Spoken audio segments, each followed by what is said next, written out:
Good evening, all. We're live. Good evening. How are you? Yeah, I'm really good. You? Yeah, really good to see you. Really good to see you, mate. Yeah, you too. Cool. Good evening to everyone. Now, Tom should be with us. Not too sure where he is. Moggsy's at work. I don't think he'll be joining later on. But I think he's back next week from what he said. So I think he might join, but I doubt it. But we never know. But Tom has just gone. He's probably doing a water change or cuddling up to Claudia or Tuppence, maybe. I don't know. Possibly. I know last time he was late on my stream, he was doing an emergency water change, which with the title of this one may be quite fitting. I don't know. But I hope not, because he could be there a long time. The amount of water he has to change, I tell you, for sure. Get yourself on, Tom, if you're listening. Get yourself on. And happy birthday to Moggs. It's Moggs' birthday today, isn't it? Of course it is, yeah. And he had to work on his birthday, and he's working late, which sucks a bit, doesn't it? Yeah, it's a bit rubbish. But happy birthday, mate. All the best. Have a good one with your family as well when you finish. Absolutely. So, yeah, as you say, the title is about a nice, happy subject tonight. Reefing nightmares and reefing disasters. And I was learning from the lessons from other people and hopefully how do you prevent it. Great theme. Love the theme. Hey! How are you, Tom? How do you? Are you there? Just one sec. I just need to... He's like Moggsy, isn't he, Jay? Yeah, he's got a sound issue. He's playing through his, I don't know, webcam mic or something. I don't know. Yeah. Sounds really loud. Sounds a bit rough. Anyway, you've been doing a water change. Tom, you've been doing a water change? Yeah. I'm not in a happy place right now. Okay. You've joined the right place. This is the right stream for you, mate. Check it out. Disasters are happening on this one tonight. Drove an hour and a half to go and buy some frags, and so an hour and a half there, an hour and a half back, so 3 hours, an hour talking crap like you do. So what, 4 hours out of the day, dipped the corals, they've got flatworm. So I messaged the guy and he's gone, oh yeah, I told you. I'm like, no, you fucking didn't tell me, because I wouldn't have driven an hour and a half to get some SPS frags. Why would you buy with flatworm on? You wouldn't, would you? Why would you do that? Unbelievable. Oh my God. Oh dear. Oh, sorry there about your monetization there, Paul. It's gone out the window already. Well, you know what? Rightfully so. I've now lost 35 pence just because he's got effing flatworm. He has to ruin it. I tell you what, we couldn't have done this. I'm sorry, I didn't realise I was late. No, mate, no. So wait, where did you find these frags? Where did you find them so we can avoid this disaster next time? Where are they from? Someone off Facebook, but yeah. Anyway, I've dipped, you know, I'm not hundreds, but enough for me to be like, really? Oh yeah, I thought I told you. Like, no, you didn't tell me. You know, just must have slipped your mind. Yeah. Not the reefers code that I know, anyway. But anyway, not good. Not good. How many frags did you get off him? 6. 6, and they've all got flatworm. No, just well, I don't know, because I put them both in the same container, so I don't know. Yeah, but obviously, good job. I did. Nothing's put it down, so I'll just have to keep dipping them. And anyway. Yeah. Anyway, it's Friday. Happy Friday. Forget about it. Happy Friday, mate. Happy Friday. I've got to say, Tom, in a way, it's good news. Oh, he's gone again. Must be 8:10. You can't get through the first 15 minutes, can he, without his internet? What's going on? Oh, wait a minute, it's early. It's only 5 minutes past. It happened last week at 12 minutes past. I'm early. Oh, go on. What are you saying, Paul? Sorry. What are you saying? I was going to say the silver lining is we've got great material to talk about this evening because we're talking about reefing nightmares and disasters, and your timing's absolutely perfect. I'm sorry to say. Cheers. Thanks for sympathy vote. Anyway. Well, you know, if you want a shoulder to cry on, me and Jay are always here with bags of sympathy for you. Yeah. Well, you are. Jay's nowhere. He's on holiday. No, I'm feeling the pain through there. There's nothing worse than pests coming in. On something. Oh yeah, I felt really sorry for you while I was rock pooling in Pembrokeshire, Tom. Yeah, for the second time. That was good. That was amazing. Yeah. Oh dear. Which did you use? You use Coral RX, or did you use anything? No, I use potassium chloride. Right, okay. So would that be okay for flatworm? Because I know potassium is is a softer one, isn't it? Rather than say RX, which you've seen a bit harsher. Yeah, well, they came off anyway. Well, listen, there were hundreds. I've seen it far worse. The point I'm making is it's not cricket, is it, to not say something to somebody who just travelled an hour and a half to come and get some. Anyway, not good, mate. Move on. I've got a frag for you, by the way. Yeah, we got flatworm on it. I'm bringing it to Love to Reef now. You ain't got flatworm. Might have a tiny bit of air algae that you can have, but no flatworm. Oh, cheers, mate. You're going to charge me extra for air algae? I'm joking, mate. I know what you're like. I'll get my little toothbrush out and I'll just brush it off. But yeah, the frag rack is usually where there's maybe a little bit more of little tufts of air algae than anywhere else in my tank. I've contained it to the frag rack, so I'm not that bothered. It's okay. I was going to do a water change, as you can see behind me, and that I'll just I'll go and get a couple of frags. I've got the afternoon off, which was a rarity for me, Jay. I know it's sort of regular practice for you. Yeah, I don't work Fridays, remember? Or lunchtime. Or bank holiday Mondays. Or a link, yeah. Friday on, anyway. That's nice. So did you cut the flat frag plugs off, obviously? Because that's where the eggs would have been, wouldn't they? Yeah. Go on, putted it down, or how you got it on the? So no. The rust. I never put anything down straight away. To be fair, I normally leave it a day or two to let it settle. So. Yeah. Oh, very good. Oh, is it on a frag rack or something? No, I just literally place them in little crevices that I can in the rock, wherever they'll go. But there's no point me trying to put anything down, because my chorus rash just flips them up anyway every time, wanting to inspect what's underneath. Well, that's a good thing in a way, because if the chorus rash goes after, if there's anything on there, it'd be a nice. Oh, she does. It's just, we keep going to go over this, but it's just, I wouldn't have driven an hour and a half if I'd have known. I'd have spent the day at home. We're doing the water change. Anyway, I just think it's bad form, but anyway, mate, it is, we are where we are. Right, as we're 8 minutes past 8, I'm going to start the hello. Roll call. Yeah. We'll see what happens at 12 minutes, whether I crash on and burn as I have the last. We'll build in the fort, Tom. I've only got one window open, and I've rebooted my computer before we come on, so we'll see. So you might have to hold the fort like you usually do, Tom. All right. Me and Jay have got holiday brochures ready, haven't we, Jay, to talk about holidays? I like holiday. Right, okay. Well, we've got Cottage Reef in the house first in line. So good evening to you, and thank you for joining. Let's moving on. We've got MK Reefer. Good evening to you. Peckers, good evening to you. And the Skids is in the house. Good evening to you. Riggsy 69 Hider. And the one-armed Reefer. Hello. Greetings to you. Evening, Lee. And there's Drippy. I hope you're well. Pedigree chums. Johnny boy.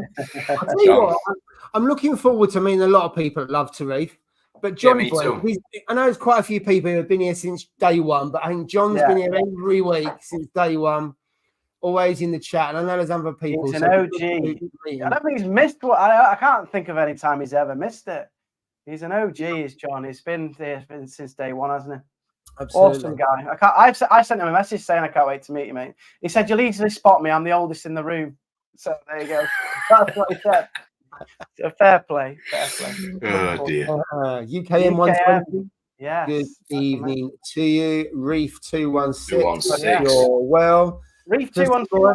Give him a big shout out for talking about Love to Reef on the Sunday night live stream. Yeah. We got a nice mention on Reef Docs live stream, and I know Reef 216. He was mentioning it a lot in the chat and kind of selling your tickets, Paul. So, thank you. He's a good guy. Nice one. Funny enough, Ryan has contacted me during the week. He bought a pair of tickets. Brilliant. So he's so thank you for all those people that bought tickets, to recommend other people.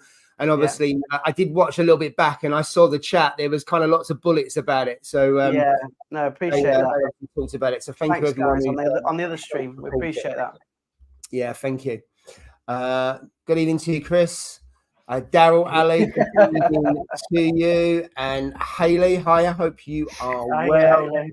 Good Marathon P, good evening. Where are we? Reef. Reefed. That's it. Reef drops. Gus Explores, good evening to you again. Everyone watches Instagram. His Instagram is crazy, mate. He goes he goes wild camping in the middle of like nowhere in Scotland. He's got a really cool Instagram. Really? Honestly, yeah. It's really cool. Is he going exploring? Yeah, but like off grid, proper camping with very little stuff. It's a bit. It looks a bit like the Fish Locker type. It's like Fish Locker, but that's fish, obviously. This one's more about. Just say it's called Gus Explores, so I just wondered if you went exploring, Jay, that's all. Yeah, but I believe he does, doesn't it? Okay. I think it might be in Scotland. Okay. Really? Right. Flags aren't my strongest point. But yeah, we'll go with that. For a job, we teach. You've got a TV on here.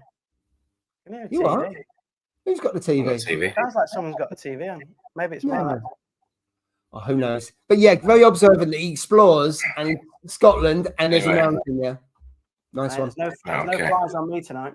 I tell you, don't get in past you, is there? Anyway, good evening to you, Lee. Hope you're well. Evening. Mate, evening. Good evening, Craig. That logo, what is that? That is nuts. It's also 12 minutes past 8 and you're still here, so well done. No, I don't. Longest you've been on a stream. Well done. Well, no, in Cardiff, I was brilliant.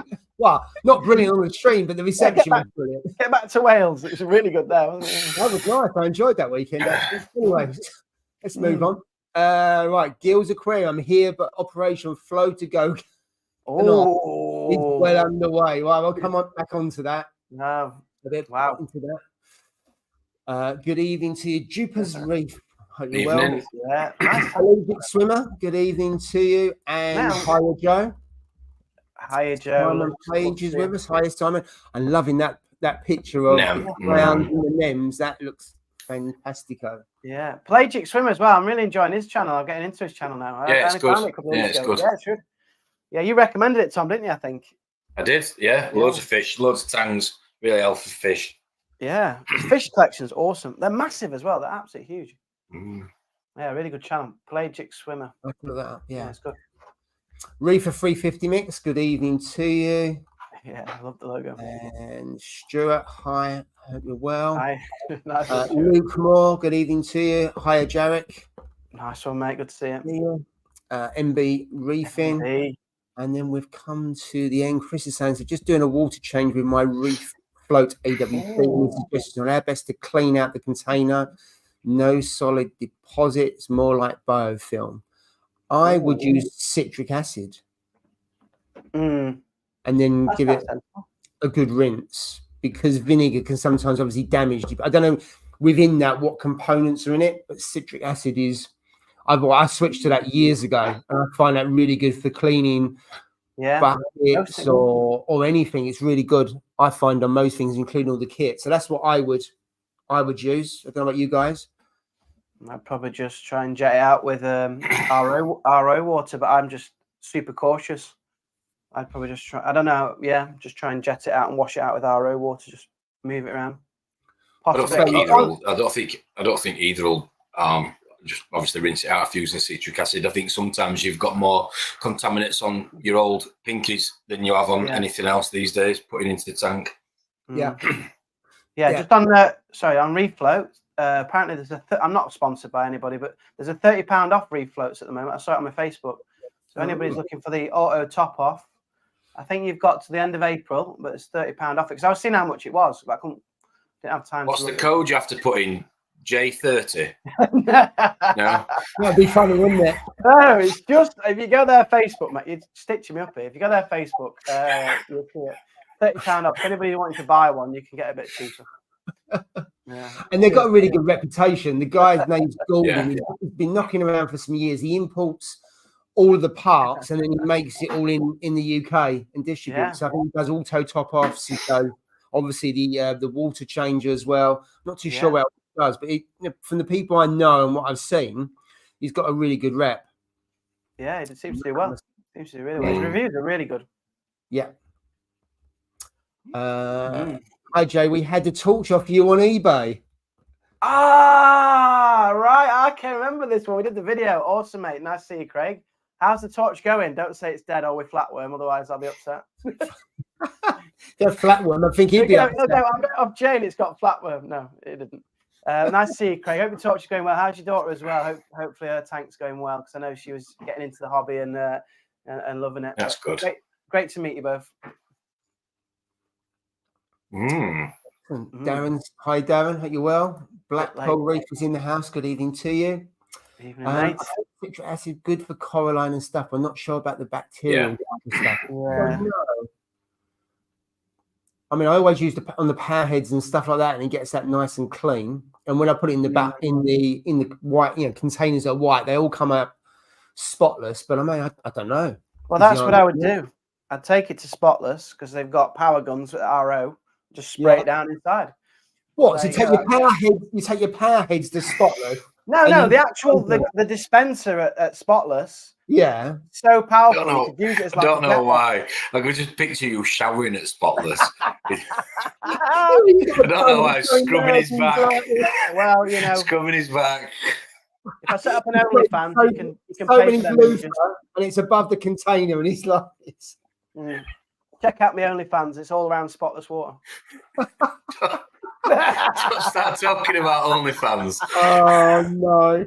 Where is OnlyFans? James is not here tonight. Where is he? I certainly don't want to see your fur burger.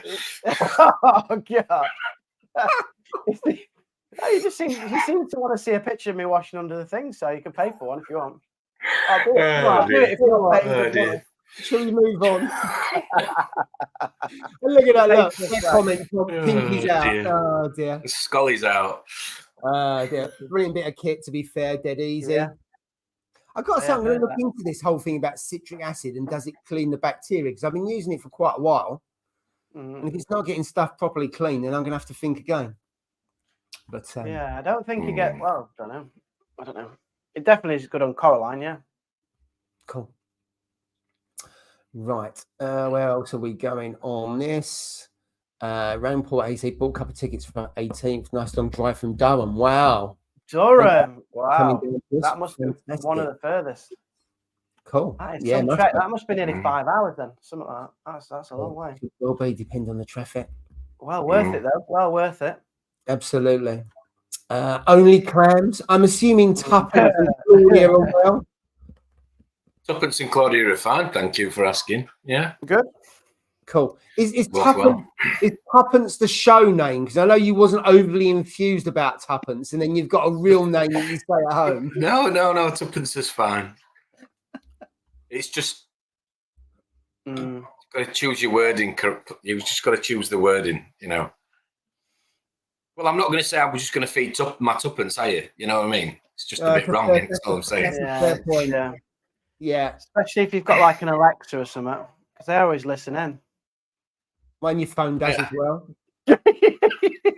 Imagine what he gets on his pages when he's saying that. Dear.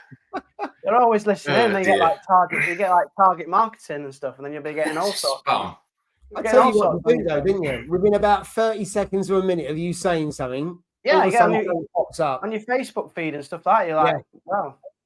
We worry about what the government's got on records on us. That's nothing compared to Google and Facebook. But there we go. No. Clams are fine, thank you. Thanks for asking, guys. Appreciate it. Yeah. Marvellous. As well and truly settled.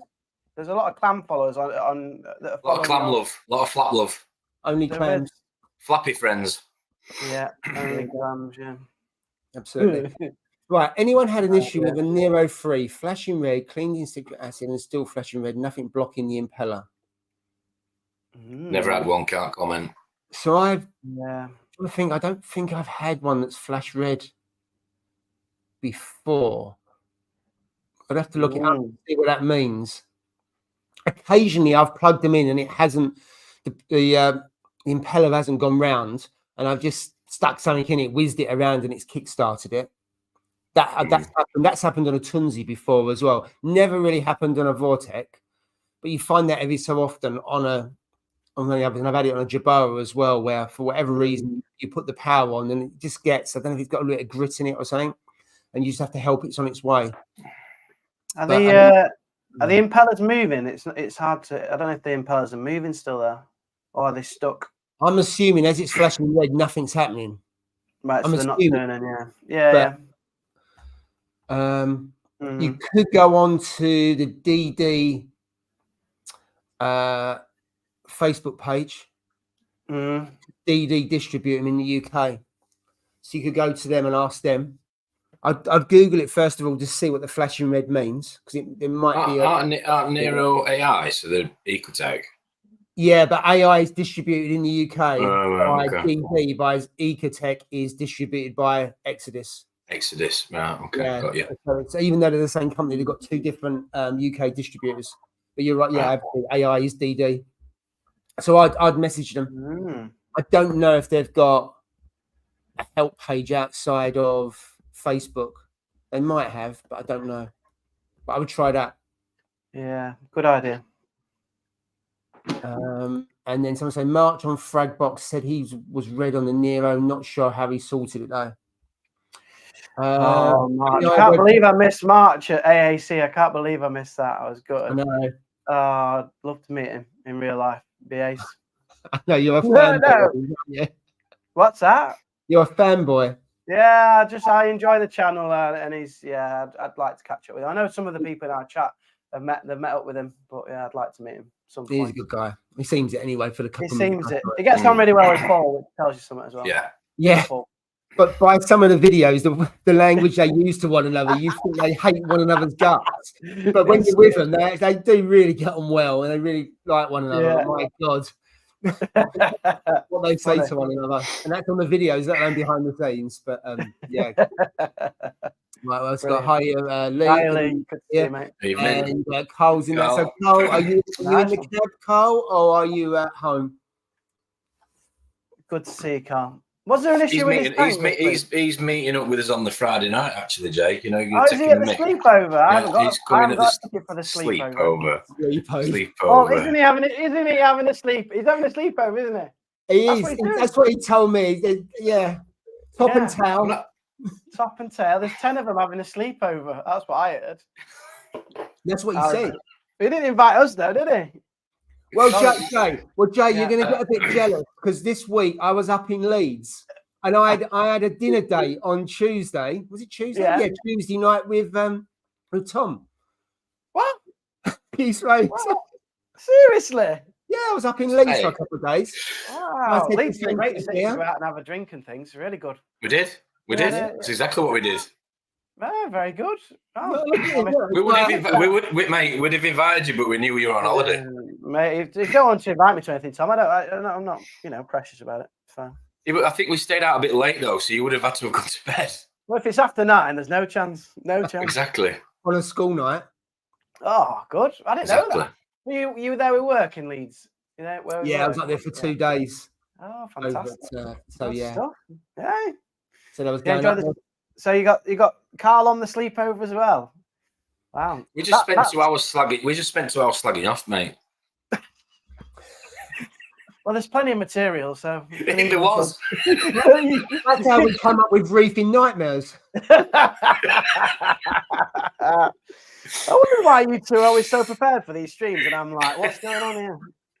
That's because you don't read the. You don't read the email. What email? You don't get the message. Exactly. No email. Never seen an email apart from the link. Oh dear. Apart from the link. Right.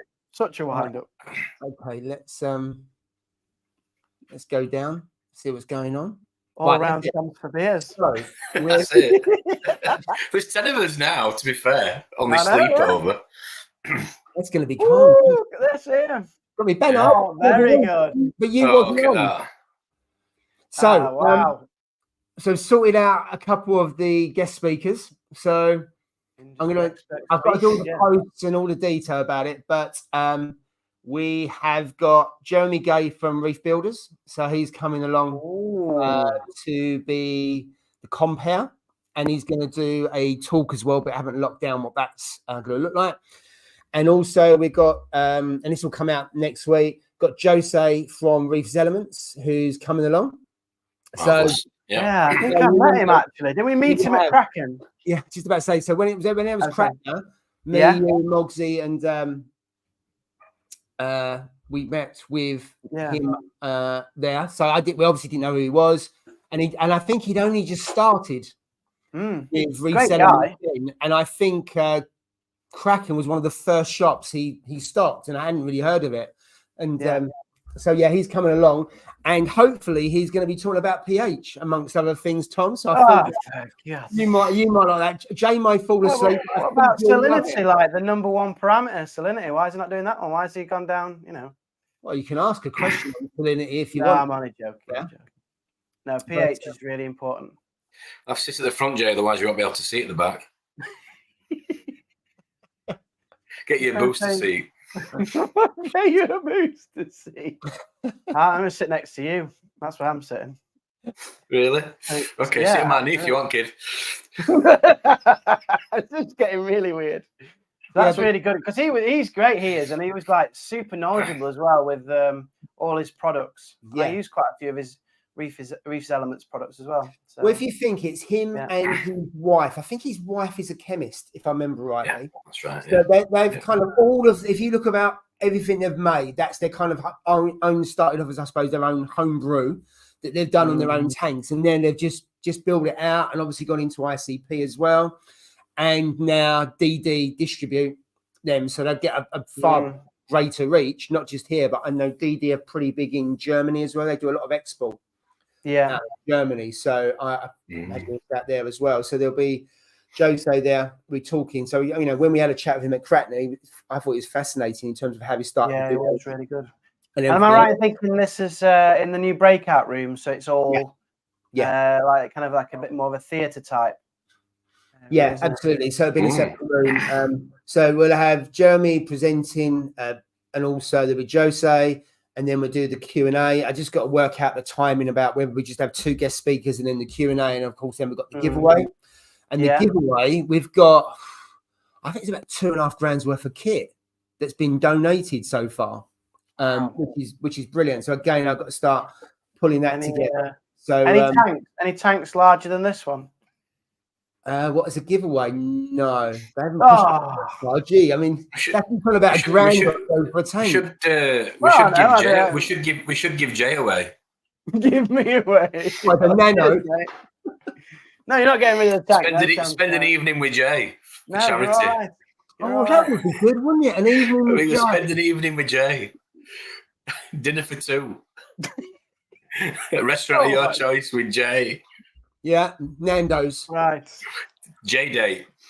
J-Date. I don't even know what to say to this. This is ridiculous.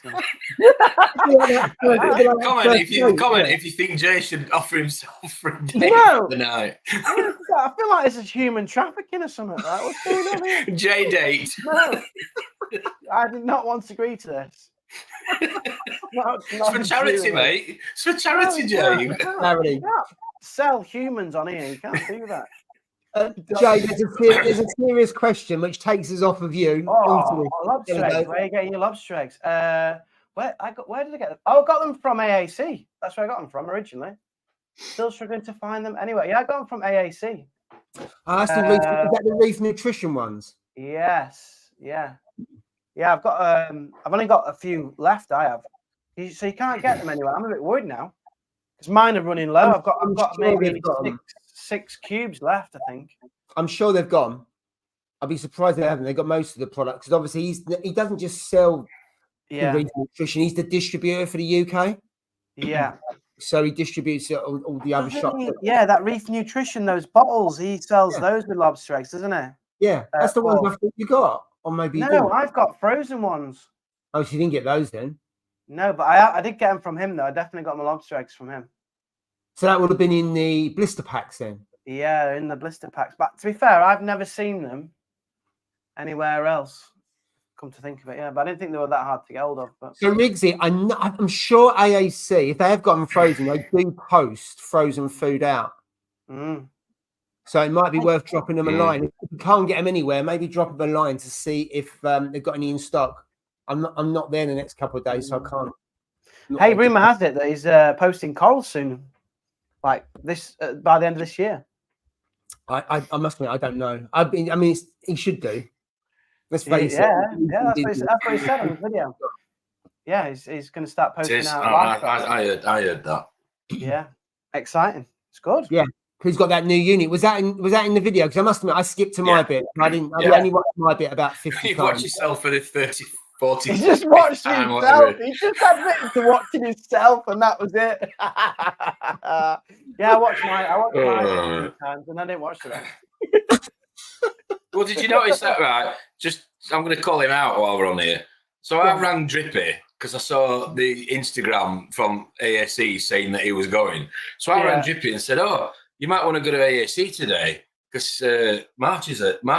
"Oh, is he? Is he?" I says, "Yeah, he is. All right, sound. Yeah, I will if I've got time." Watches the video. I'm like, "Who's there?" "Oh, surprise! All right, mate." I rang him. I said, "You're on that." I rang him back a couple of weeks, whenever it was, when he put it on YouTube. But I rang Drippy. I went, "You're on that video." He went, "Am I?" "Oh, I didn't know he was videoing." I said, "Of course you do." I said, "You went purposely to get your mug on it. You know you did." He is such a good laugh. I'm looking forward to catching up with him again as well. Yeah, it'd be a good crack. Yeah. It'll be funny. Have we sold the ticket? Have you sold all the tickets yet, Paul? How's the sales going? No. They're going all right, actually. We've still got a few more to sell. I mean, I had the task of selling a lot more, and it didn't help, as I keep on saying every Friday, I had my Facebook. I still haven't got that back. So I've had a new account, but the problem, you have a new account, the algorithm doesn't work. So it's a bit of a slog, I'm not going to lie, but it's getting there. It's getting there. So we've already sold. We sold more than we did last year. Fantastic. And it's 4 weeks to go. So if nothing else, there'll be a lot more people there than there was last year. I had another vendor contact me and say, could they go this week? And I said, I'm really sorry. Wow. So I probably that's now 5 that have been unable to. Vendors who wanted to go. Yeah. Right. But it's full up. So what can you do? I'm not going to squeeze any more. The thing you got to do, I've got a lot more vendors in, and you need room for people to walk around and stuff like that. So, are you not able? I know it's a bit weird, but are you not able to use that bottom room where we used in the first year? That one, or is it just two out? Is it two out of the way? Slimming World's down the other end. They're down the other end in the morning. That makes sense. So, but also logistically, you've got everyone in that main hall. If you had any vendors that were down the bottom in Timbuktu, they're not going to get anyone down there, you know? It's too bigger. It's okay if you had some talks down there, but then you need more volunteers to help run the rooms and stuff like that. Yeah. So the 2 rooms, it's nice because they're next to one another, aren't they? Yeah. But you can't fit anything else in there. There's no way I can fit any more vendors in. The only thing I could do is have more vendors and have no talks or anything. But I know at least half the people that go listen to the talks. So you want to mix it. Up. Some people don't listen to the talks at all, and then other people come along and they'll listen to 2 or 3 talks. So it's kind of something for everyone. I mean, the frag swap, the WhatsApp group's gone nuts. I mean, I know Jay. You I'm not even in it. I'm out of it. Left. Yeah, you left. The number of people. I mean, Darren's there. There's a few others there, but the number of corals that are being swapped and the number of corals that are being given away as well. Yeah. So I'm really pleased. I think there's about 90 people in the group. There's still a few people in there that from last year that are probably not going, but it's it's a lot more active than it was last year. It was ridiculous last year. I remember I used to go on it. It used to be like 60 messages. Yeah, and also it's more than that. A lot more than that. There's loads of people trading this year. That looks of it. Loads. Yeah. And last year, the guy who was running the frag swap dropped out the day before, which was a nightmare for me. And Shamila, who was at Love to Reef last year, she's organising it, and she's like super organised. So she's got a spreadsheet. Everyone's confirming, and then she's saying, "Oh, you haven't confirmed your swap." So she's getting all the things done, and then she's going to help.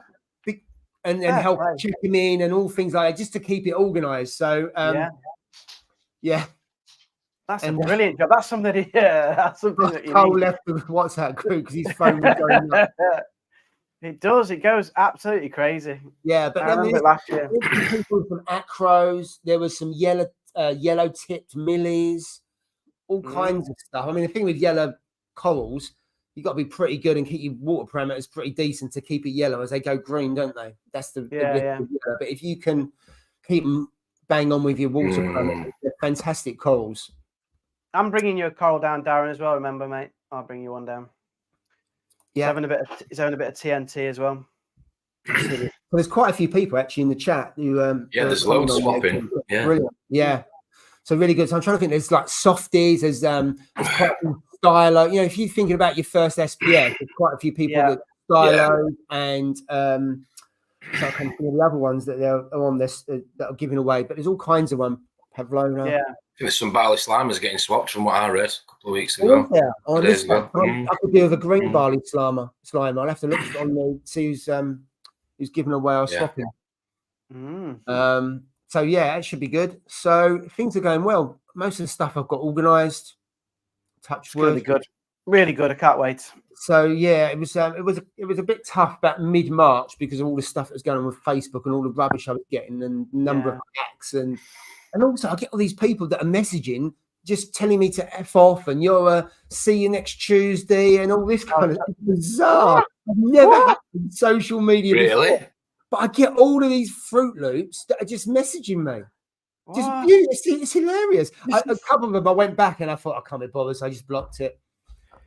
Just random people. Can you see the photographs, or is it just like I don't know? Most of them are fake accounts because you have a look and there's hardly anything. They create these accounts just to bombard people. It's just you hear these stories about people getting loads of abuse and messages. I just sit there and laugh. Yeah, I can't stand it. Hey Tom, have you got that magazine thing? Where's that? Your magazine. Your magazine that you've got, where's that? The Reefing magazine, not the other one. The Reefing magazine. Right, not your top shelf one, your Reefing one. Yeah, well reminded. 1 minute. 1 minute, yeah. Where's that gone? 1 second. It's gone.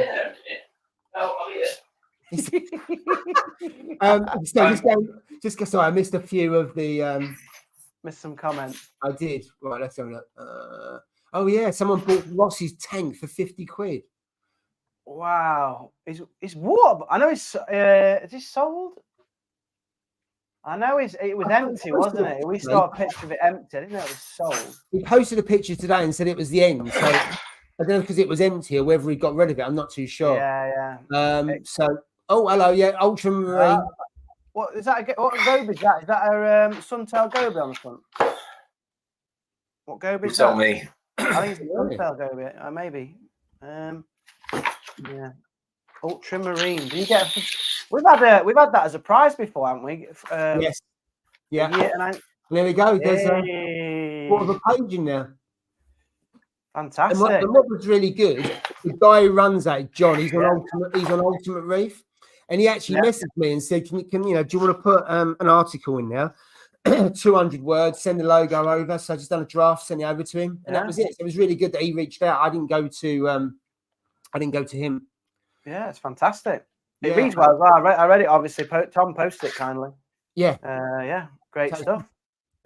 Absolutely. I don't buy it because it costs too much money. Oh, it's not. It's like 26. It's about 26 quid a year, and you can get it. You can get it delivered. If you want a digital copy, you don't have to have paper. Yeah. No, to be fair, I was going to buy it, but like in WH Smith's, but it's not available, is it? Yeah, you must have to be subscription only. No, you're not old enough. You just LFS. You've got an LFS. Trying to reach it. Next to the Beano, that's what it is. Beano. Yeah, so it's only in LFS because I went to the WH Smith to look for it once and it wasn't in there. No, you're better off just. I mean, if you don't go to LFS every month, then just go a subscription. Oh yeah, that's true.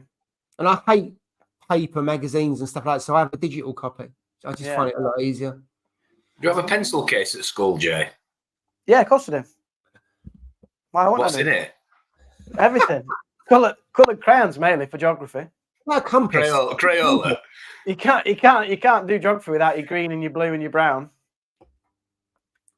Essential. So when you go out for a meal with the missus, do you ask for the colouring book? No. Only for my son. Okay. Yeah. Unless it's Dr. Dot, in which case he's there. Dr. Dot. No. Do kids still have pencil cases at school. So it used to be like a cool thing to look, get a metal pencil case and put your name in it with a protractor or whatever. Not a protractor. What do you call it? Through it. Yeah, a compass through it. Sorry, put your name into it with a compass. No, kids not do that anymore. Carve it. No. You're lucky to have a pen. They carry a pen in the blazer, inside blazer. Oh, do they? Because every school has blazers now. Not like we had. We had just jumping shirt. But they all have blazers now. So still have the big pen with like 4 different colours on it. Oh, mate, now you've hit something there, mate. That is the best pen ever. Look at his eyes like that. That is the best. That's the half white pen. and half blue, if I remember the outside of it. A little bit of white, then red, then blue, and then all the different colours. That guy red, black, green, blue. It's an amazing pen. Yeah, it's top pen. That anyway. If you get your hands on one of them, you can't lend it to anybody because they get nicked. Awesome. No, you don't have a pencil case, no, Tom. Oh, okay. It's not cool anymore. It's not cool. That's not good, is it? No, it's not cool. Right. Anyway, back to lobster eggs. Anyway, back to lobster eggs. Cracking doing. There we go. Yeah, mine were frozen. Haven't seen them for ages. Ooh. AAC Corals Online is going to be dangerous to the pockets. Yeah, it will be. I tell you what, I haven't seen. Do you know the Tunsy coral gum, or Tons, however you want to pronounce it? You know the 2-part coral gum with the pink and the white, and you mix it up. Yeah, mate, you try and find that now. You cannot find it in the UK. Really? If you do, it's like 40-50 quid for one little tube. It used to be about 6 quid. You know, with the lobster eggs. Sorry, just to go back to that. I'd be tempted. I've stumbled on some shops that do tropical that actually do food that's good for that you can use on marine, like things like that. Yeah. So all I'm saying is it might be worth looking at anybody, a pet shop local that does tropical, because sometimes they have a freezer that has other. Yeah. All right, take the mick all you want, Paul. You know, it's nice of you to still be here. You're normally back in the kitchen right now with a spoon. Just don't put Daphnia in, because they don't like Daphnia. I'm saying about the Daphnia and guppies and stuff like that. Yeah. Just don't put Daphnia in like I did. Unless you got frog. Mate. They were all the foods were all together, so I assumed these were all saltwater foods. So I just picked them all up. Bit of variety. Apart from the worms, I don't know. There's like these red worm things. What, bloodworms? Bloodworms. Yeah. That's it. Yeah, bloodworms. They're pretty good if you've got fish that are not feeding. I think people use feeding. Those copper bands. Yeah. Oh, yeah. Use them before. You can use them in saltwater, can you? Yeah. Oh. So it was just a Daphne then that was in the middle that you can't. You pick the odd one out. Are you supposed to know that? It? Yeah, I put them all in, mate. I didn't see them. I don't know where they've gone. I put them all in there. Did they eat it? I don't think they ate it. No, I don't think so. Oh, right, okay. I can't remember really. I did it on a live stream, didn't I, Paul? I'm sure I did. Yeah, you did. We had quite a laugh. Yeah, they all laughed at it. At your expense. Yeah, well, usually the case, isn't it, that, Tom? Usually the case. I don't know what you're talking about, mate. It was early days of reefing, weren't it, Jay? Early days. So is it £5 a raffle ticket then, Jay, for a date with you at Nando's? Is that what we're going with for mine? No, but and it's all the proceeds are going to mine. That'd be excellent. But no. J date. You're not up for it. No, definitely not. But I will be playing Paul's raffle because Paul's raffle is really good. Okay. The one that they love to read. Yeah, it's not a raffle. I can't call it a raffle. So basically, you get a free entry. So you buy a ticket and then you get a number, and then that goes into the giveaway, and then you can donate money to Mind. Yeah. And if you donate £5, you get one entry to the giveaway. £10 you get free. £20 you get 10 entries. Yeah. So and you get a numbered ticket. Cool. Yeah. So how is it not a raffle? I'm confused. Because you're doing a donation. Oh, is this a legal thing?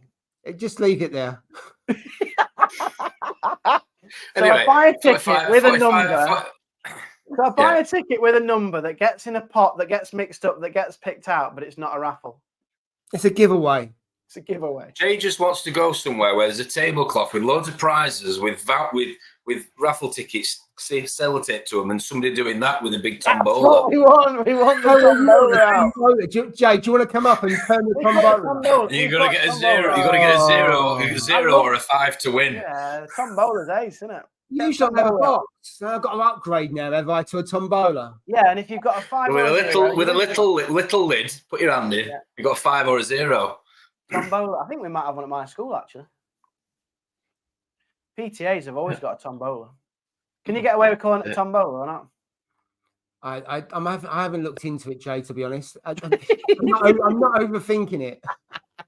He's losing the room to live with us. I've got a box. I got some numbers. You pick out the numbers. Someone wins. They pick a prize. Brilliant. That sounds good. I reckon Jill will be running it anyway, and she'll do an amazing job. Of course she will. Of course she will. I'll just pick a number at the end. I'll get you up to pick a number. Oh, me. And I think Carl was saying you always win. Did you win last year? I didn't win last year. I won the year before. I won the £100 voucher for AAC. I tell you who does win. Guy Gaz. Gaz won the first year. He won. What did he win? He won the XR15 the first year. Yeah. Nice. And then he won something last year as well. He's bound to win again. Yeah, probably. What's the top prize then? Do you know what the top prize he had to say or not? Is it? There's XR. I'm not going to open the Excel spreadsheet. That's got it all on. I might crash everything. But there's an XR15. There's the Parwise. There is at least there is 5 £100 worth of coral of vouchers. So to buy vouchers from Eco Marine and that's what AAC really. And also Dan as well, Collective Corals. So they've got vouchers. There's about 500 quid's worth of vouchers there. Nice. DD haven't said what they're giving yet. Tank. I think I don't think there's any tanks this year. There was a tank last year. A DD tank, if they're giving one away, that'd be amazing. So would I. Yeah. Actually, DD are bringing along their small tank, the 600, because I haven't seen one of those before. That's the 2-foot one. It's a standard one off the shelf, but you don't see them in the shops. No. Weird. You see the 900, which is obviously I've got, and the bigger ones, but you don't see the small ones. I'm trying to think what else is there. Tom likes small tanks. Red Sea are giving away the auto top off, the 3-in-1. So that's not a bad prize. There's lots of good prizes. Yeah, there's loads. The coral ones are there. They sound amazing. Yeah, so basically what, $2.5 grand. I think I added up about $2.5 grand, and I still haven't got anything from TMC yet or DD because I need to catch up with them. So I'm chuffed with brilliant. What's been on offer, and hopefully we'll raise quite a lot of money. Yeah, you'll raise a lot of money. Hats off to you, mate. Yeah, cool. Smashing it. Right, I better get on some comments, and then we better talk about disasters or nightmares in a minute. Right. Someone had to mute the chat on the phone because it was going crazy. It does. It sends you insane. It does. Yeah. Aqua organisers pull their gel. That's about it. I mean, I don't know who they are. You met them though, haven't you? Haven't you met the organiser from? I don't know. Aqua H, Tom? No, I've not met him in person. I went to the place, didn't you, if you remember? When Drippy came up. Yeah. 3 of us went on a mini boys road trip before we went on the big one on the Saturday. Yeah. That'd be nice though, because if it's in September, then we've had one in May, we have one in September. That'd be nice. Break up the year. Absolutely. I mean, You'd have another sleepover as well, Tom, eh? May and September. Mate, I don't know. You just come in all in one though, wouldn't you? Preston's on inside the legs. Oh, just imagine you in some like Super Ted onesie. Inspector Gadget. Inspector Gadget. Jay as Inspector Gadget. No, Jay would definitely be a Care Bear. You've got a proper retro memory, you have. You'd have Care Bear pajamas, definitely. Didn't they glow up on the tummy? Is that Care Bears? I can't remember. Didn't they like glow or something or light up? Did you ever have a Global Hypercolour t-shirt though? Yes, I did, mate. I did. From British Home Stores, I had one of them. They were cool. Paul doesn't know what we're talking about. Anyway, Aqua Hate. So, I mean, I'll go in September, but I don't know if I'll be available on that Saturday. If I haven't got football that Saturday, then I'll probably go. Because if West Ham are playing, I've got a season ticket, that takes priority over everything. Well, yeah, but you're not in a cup or a league, so you might as well just go maybe Aqua. We'll be in the league, just maybe not in the cup. But anyway, so we'll see near the time. We've got a question here, have we? Hi, thanks very much for your time. Proper newbie here. Found out that I need to increase the pressure to make RO water, 2 to 3 weeks. And so far, I've just been able to get the glass tank. That's a good start. Thanks very much. Welcome to Hobby, Ian. Welcome to Hobby. Yeah. A pump definitely helps because you really need about between 50 and 75, I think. Is it PSI? Yes, you don't want the pump to take it over 100 because whilst you get good production, you get more pressure on the membranes, don't they? And it wears out the membrane. I found with a pump when I did that video, it doubles the production by having a pump. 10 litres was done in half the time compared to not having a pump. So it's definitely worth having. It lot depends on how crappy your water is when it comes out. The TDS on mine is about 250 to 300. So it's real crappy water where I am. So you need all the membranes and DI resin and pumps you can get. So yeah, they're worth getting. Good advice. There we go. It's got a Red Sea Max Nano. Yeah. Oh, the new one. Nice one, Ian. That'll be a great first tank for you. Nice. It'll be a really good first tank. Absolutely. And of course, everything goes in your cabinet and everything else. You haven't got any wires looking around. So that's the big benefit to that is brilliant. And it's a really nice size as well, that one, isn't it? Like the display size is really nice. Absolutely. Great choice, mate. Yeah. Absolutely. Yeah. Are you on Instagram, Ian? If you're on Instagram, let us know and then I'll follow that. Yeah. I'll follow that journey. Do you think clans will eat neon tetras? They are cheap. Bloodworms, you can use them in a marine tank. Fish packs. Monday night, my water box 25 looked great. Went to bed 2 a.m. Woke up 8 a.m. to find bacteria bloom. Killed my clownfish, urchin, 100. Oh, John. Oh, no. Lack of oxygen. Have you had a power cut there or something as well? Have you had like an overnight power cut or something? That's weird. That's odd. Maybe his power's gone off during the night at some point. I don't know. Could be. Well, what else? Is it 20? Is it? What? How big is the water? Sorry, I don't know what box tank. 25. How big is that? 25 gallons. That sounds quite small. Well, 25 gallons is 100 litres. Quite small. Everything's small compared to yours, mate. Jesus Christ. 25 gallons. So 25 is the same as I'm talking about. I'm not saying it's an issue having a small tank. I'm just saying if it's an algae bloom, it'll be a bigger issue in a smaller volume of water. Is what I'm saying. Yeah. Yeah. It's a bit same size as yours, 100 litre then, roughly. Yeah. So if that 25 means 25 gallons, then that's the reason why I know, because I know that's 25 gallons and. It's a nano, isn't it? Yeah. There's nothing wrong with it. I'm just saying. I'm just trying to understand. Yeah. So what would that be? Nano. That's what it'd be down to, wouldn't it? I can't think of anything else. Bacteria, but I mean, it could be that it's been building up for a little while, and all of a sudden there's a tipping point. So it might just be one of those things that you stare and all of a sudden bang, it goes. Because quite often it just tips across the edge, and all of a sudden you get a problem, don't you? And of course you don't see it, but that's sod's law. It's at night as well, eh? Sorry about that, mate. Yeah, absolutely. Well, we are talking about disasters, aren't we, tonight? How do you prevent that? How do you prevent that? You can say more oxygen. If you can see it happening, then you could do a water change. You could. I'm not sure that would work or not. You can put an air pump in there. You can do that kind of thing to get the oxygenation going. So that would. Well, they say that skimmers don't actually increase your oxygen level, do they? You think they do, but they don't. Do you think they would? How do they not? You put another power head in, wouldn't you? It's surface agitation, I think, more than anything. Yeah, so you get another power head, point it up towards the surface, get it really choppy. Yeah. That's what I would probably do. It's a difficult one, isn't it? It is a difficult one.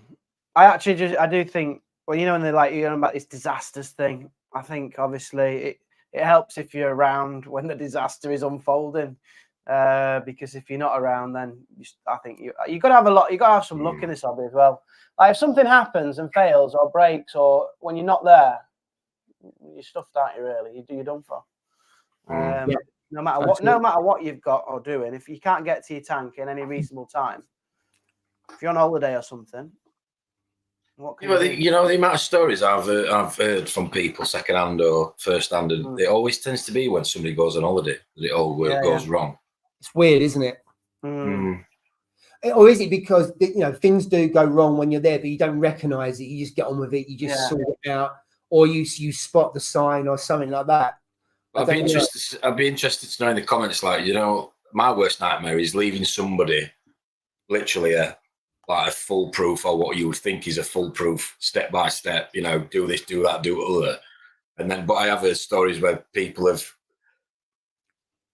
They've read it and they've thought they've read it, but then they've done something completely out of turn and poured 50 million instead of 5 mil or whatever. Things like that. I'm sure there's plenty of that goes off. It's like, what do you do when you come back? You can't blame somebody that's looking after your tank for you while you're on holiday sunning yourself. Or do you? No, you can't. You can't blame someone for that. There's not a lot you do. All you can try and do is keep it as simple as possible. So what I do on that is, if anyone's feeding, I tend to not do frozen. I'll do the flakes and other stuff like that if I'm not doing an auto feeder. And I actually put the food in each individual pots. And I was saying one of those pots per day. Because I remember when I first had the 450 and my mum was feeding the tank and she definitely overfed it. And because I left the pots out and it was like a pinch. But what's the definition of a pinch? Yeah. It's exactly. I learned the lesson from that. Yeah. So that is a nightmare. I think holidays. I mean, a lot of people come back and all of a sudden their tank just looks like a toilet because they've had loads of fish food that's been thrown in, and it's the balance is just totally thrown out, isn't it?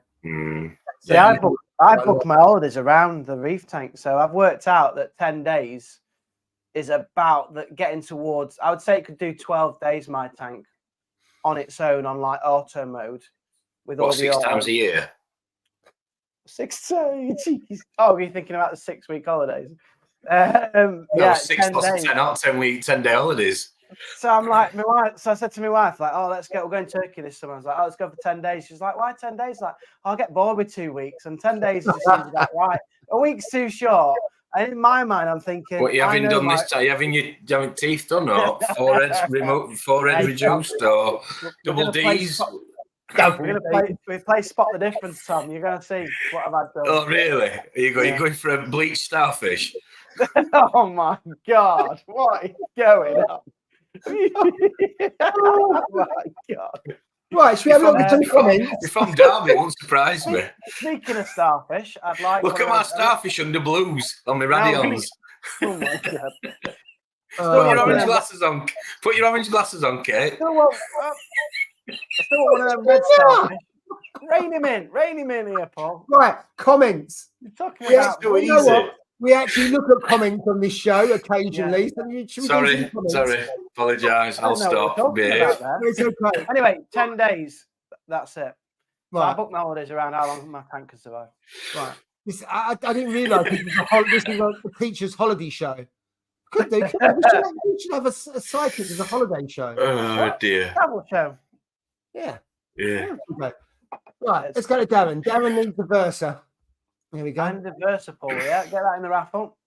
Absolutely. There'll be one for you, Darren. We'll make sure there's one in. And if there's not, Jay, get your pockets out. No. All right. No, it can't be because we've already got an XR15, and that's from Exodus. So that's the Eco-Tech. So we've got an XR15. Sorry, we can't have a Versa. We've got an XR15 instead. I'm really sorry. Yeah. Yeah, even better, to be fair. Yeah. There you go. Lobster eggs. Oh, Haley, nice one. Nice one. There you go. Click the link. Haley's shop, Haley's online shop. She's making money. Really. The shipping is extortionate. So it's probably $2.99 for a blister pack and probably a tenner postage. Oh, I don't know. Probably, yeah. Because you've got to keep it cold, haven't they? That's the thing. But yeah, you often find that with foods. I have an Nice old one here for Shane. Marine 200 deep dimension I'm trying to resurrect. Never heard of that. I've not heard of that thing either. Today I added a second membrane and it's amazing. Takes 1 hour for 25 litres, not free, and water waste is 1 for 1. Absolutely. And let's face it, an extra membrane is well worth it, isn't it, in terms of speed? Quality. Well, Tom was talking about his membranes, wasn't he, last time? Yes, got 11 stage. 11 stage, wasn't it? Yeah, but talked to Christian the other day. Like I said, the carbon block filter is something that I think people should look at. So, your pre-filters, obviously your first, filter your RO, but they tend to be the cheapest and but they actually do. They tend to be the cheapest in terms of replacing, because people tend to replace them more often than they do the membranes, because the membranes are more expensive. But really, the conversation, the point he was making was that they're the first stage, so you want to invest in that first stage because it makes every other stage last longer. If that makes any sense. All the crud out, isn't it? Yeah. If you get a good carbon filter, and he told me that the website he gets is from Trade Aquatic Supplies or something. Oh, right. So it might make people's toes curl a little bit, but instead of spending £10-15 on 3 pre-filters, spend £50 on 3 pre-filters and they'll last you a hell of a lot longer, and your membranes will last longer because you've invested in the first stage rather than expecting the latter stages upstream to do the donkey work, as I said last week. That's a fair point. Yeah. Sorry, that was good advice. I'm just laughing at Liam's comment about he can't go on holiday because he's got a shark. It's like, that's nuts. The actual sentence is nuts. I can't go on holiday. That is nuts, isn't it? I'll find that comment in a minute. Look at this. Anyone buying the Royal Exclusive Nano 5K for 135? Yeah, I don't think it even looks that nice. I know which one he means. Can we get a picture on, Paul? Can we get a picture of it? Is it online, or are you going to drop out the internet? I'll have a look. Well, I'd love to see what it looks like for five Nano grand. tank. I've got to try and find it. Oh, here we go. Is it a new thing, is it, Lee? It's got like that, I think from memory, it's got like a white frame around it. Like from the videos I've seen, Paul at ASC's got in the coral farm at the back. Oh, here we go. A go. little white sort of rim round it. Yeah, I'm just going to put it up. From memory, that's what it looks like. Share screen. Here we go. It's a complete. Well, if you have a look at it, it's €2,000. Hopefully, it's that's it. Yeah, that's it. Yeah. I can't really make that any bigger. Or can I? You not make it bigger? Click on the. What the hell is that? That's a unique design. Has the light all built in? It looks like the picture on the right. You get everything. So you get obviously their kind of sump, all the pipe work, you get the skimmer. So it is a lot of money. So if you're getting all that kit, what we do know, I mean, Royal Exclusive, those people who get Royal Exclusive skimmers, I think they're absolutely fantastic. Would never get a different one. They're radio silent. You've got a Royal Exclusive, haven't you, Tom? Love it. Yeah, love it. Brilliant. I'm not feeling the love for it because what is the massive frame around the glass? Yeah, I don't like the frame. That's what I'm saying. I don't like it. I don't like it. I saw it a bit ago. Distracts from everything, that frame. That's horrible, that frame is. And makes it look like a picture, not an actual tank. Yeah. You want frameless, rimless, frameless, like as clean as much glass as possible. If you look at it, it's not much different to this. In terms of size, it can't be. If it's 135 litre, that sump can't be any more than 30, 50 litres probably. So that means it's probably pretty much the same size as this tank as a display. And if I think how thick that rim is, if you take that across that, you've got hardly any viewing area. And if it's on, you think about on a 90 degree, no, I'm not a lover of that. I love their gear. No, I don't. No, it might be a good piece of kit, but aesthetically, it looks a disaster, in my opinion. It looks cheap. It does. Mate, that frame around that display looks horrendous. I tell you, we're not doing very well, are we? We're not for the first time, Jay, in a long time, if ever, I will agree with you, mate. Thanks, mate. And you've got proper clear seal and everything on yours, ain't you? Like, so it doesn't detract from your viewing. No, it's slightly thicker than you usually get on a tank. It's got the plastic guarding. Yeah. There, but there's a reason for that. But it doesn't take away from the viewing area. No, not at all. But I don't like the colour of it. I have a black stand with I know you can have white and white, but yeah, I don't know. €2,000. I get why it's that money because what you're paying for. You're paying for the brand and the quality of the. I'm sure it's a quality product. I'm sure it is. But yeah. Aesthetically, it's. Yeah, thanks tons about that, Lee. That's worth a look, isn't it? Worth a look. Right, some other comments, Airstone. So yeah, absolutely. I have the battery Airstones just in case there's power cut. They come in handy. So I've got one of those, and that's what kind of saved me, to be fair, Paul. So thanks for that advice that you gave me about 2.5, 3 years ago. Do you want to just talk about that? I'm just going to look and while you're talking about it, I'll just see what other comments there are, and I'll come to my little disaster. So when was this? About a week ago.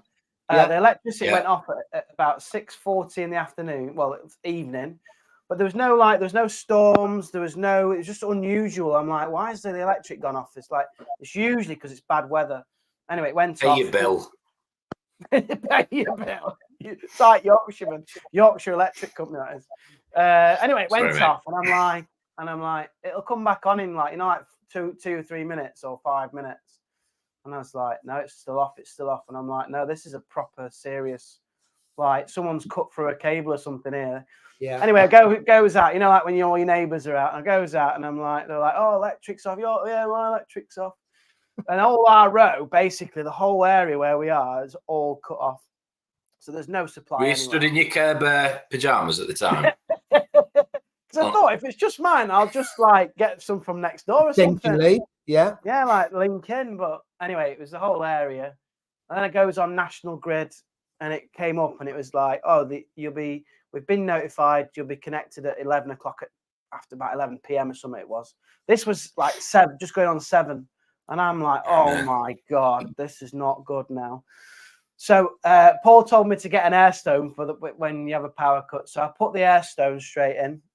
That's battery powered. It is. That went straight in. Obviously, there's nothing else on. Then my missus said, "Oh, we've got one of them first aid blankets, them silver ones. Why don't you wrap the tank in that?" So I thought, well, that's a good idea. To be fair, wrap it in that. Make sure the windows are shut. And then I was just like sitting it out basically till it came back on. Anyway, it came back on after it was about 9:30 because the football was just finishing. There was I think some European football on that finishes like 9:45. Anyway, came back on about 9:30, and my clownfish was basically just kind of the big one here. She was just laying down on the sand. Obviously, even though with the Airstone in, it still wasn't enough like flow around the tank. Oh dear. But when the power came back on, my tank was 24 degrees. So I was like, oh, nice one. That's not going to be a problem. That's the 24 degrees. Yeah, but it was the flow. So anyway, corals and everything fine. Fish, when she came round, because she was basically dying, when she came round, she attacked the other clown, like fully going for the male clownfish. So basically blamed him. Yeah, well, he was like next to her, like trying to like rub against her to try and get her to move, I think. And then when she came round, she obviously thought, "You're an idiot, you are. You've nearly killed me or something." So she went for him, and I sent you a picture. Like all his fins were ripped. Yeah. And I'm not joking. This is what we had to do, right? My missus was like getting her away. I scooped him out and I put him in the overnight box. You know, the acclimation box in the hotel. In the hotel. He had to sleep in the spare room. He had to sleep in the spare room because the domestic. Right, I'm not joking. She would have killed him. She was going for all his fins, his ripped all his fins, and he was like hiding up here behind the back of this wave maker. He'd had enough. Wow. Put him in the acclimation box, and then the day after, they both seemed a lot more chilled, and then I had to reintroduce him. But I was like, "What's gone on here?" But apparently, I know the temperature didn't change that much, but apparently, when temperatures drop and then start to rise again relatively quickly, apparently that can cause aggression in fish. Oh, really? So, yeah. Wow. I didn't know that. Or it was the case that she was dying, and then when she came round, that he was knocking about and around her, and then maybe she doesn't know. Looking for somebody to blame. She just flipped. She flipped. He was in the wrong place at the wrong time or whatever. Yeah, but she would have killed him. Like, she was all out for ripping him to bits. Wow. But I managed to separate him, and yeah, he lives to tell another story. His fin's still a little bit damaged. Think about getting a battery backup, Joe? I don't know, because they are expensive, but get a disability scooter battery. Well, yeah, that's like what they showed. That's what they showed you inside it from memory. That's not a bad shout. What I do need to look at though is getting flow in there. Someone told me to stir it with a spoon, which is I mean, you can stir the obviously the surface up with that. But you can't beat your power heads. I mean, you got a Tunzi and a J-Cod. Whether it's working, you get an adapter that you put onto that, and then, and to Tom's point, to power it, just get a battery. I mean, the thing is, you have to store it underneath, because of, it's okay when you're there because you can get it set out, blah blah blah. But to Tom's point, if you're away or something like that, I mean, those kind of things. I mean, I've got the Ecotech ones, and they're probably they would last me about 6 hours, which is not a massive amount of time. So if I'm away, I'm kind of stuffed. I was looking at what the average power cut is, and it's 2 hours in the UK. Like, if it goes off properly, it's generally back on within 2 hours. Yeah. So 6 hours should cover you, but it is the flow. Like, the rest of it was all okay. It's just getting the flow round, and how do you do that then? How do you get a battery backup, and then is that the only way? Because you have to have a verse to them, and so the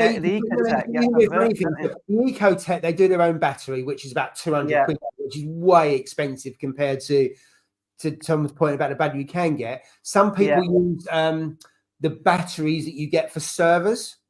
So computer servers, you can get one of those batteries if you want. I mean, they're quite expensive. So you could do that. There's other ways you could do it. You've got to find out what would fit to your power. What I was saying with the mobility scooter battery is that Reef Dog did a street video, if you remember. Yeah, he did. He drilled it out, and the same battery you can get for like 50 quid off Amazon. Can't you get a USB like wave maker? Am I just being stupid? Am I being daft? No, you might not be. I don't know. Depends on I've got like power packs and stuff, and I thought, if you've got a USB, I know obviously when you're away that doesn't work because you can't click it on. But I was in the house then, so, and most of the time, get yourself a bigger tank, Jay. It's easy to work with a larger volume of water. Car jump pack. Do they have 240 volts? A car? No, they have. Is it 12 volt in it? Car jump pack. Well, the camping one will be all right, won't it? If you got won't be all right. Yeah. Because all you basically need is the battery, and you just need that connection that goes from the battery into your. I mean, camping, you plug in normal plugs into that. Yeah. So you could like get a cigarette charger, inverter. Yeah, that's it. Camping batteries. Yeah, so I'm going to do something. I'm not just going to do nothing. So it was pretty bad, but I'm going to find a cost-effective option. It won't be automated though, so it goes off when I'm not here. Then I'm just stuffed out basically. But hopefully it comes on within the 2 hours, like the just buy yourself a bit of kit. I don't know. There's loads to choose from that sends you an alert when you have a power out, and then don't you? Yeah, well, my cameras do that anyway. I've got cameras in my house. There's some batteries there. Some. So you've got a Jackery Explorer, and all I've done, I've googled camping batteries. So I'm sure there's that's 300 quid. Is that 300 quid? That's quite sick. Let's go onto this one if I can. Still quite. I mean, obviously. But the thing is, though, Jay, if it saves your tank, exactly. Torch coral costs you like that, don't it? Basically, I mean, you're probably going to be spoilt for choice because there's going to be loads of camping power packs, isn't there? There's loads of. That's what you need, isn't it? Really, because that way you can easily do it, keep it charged.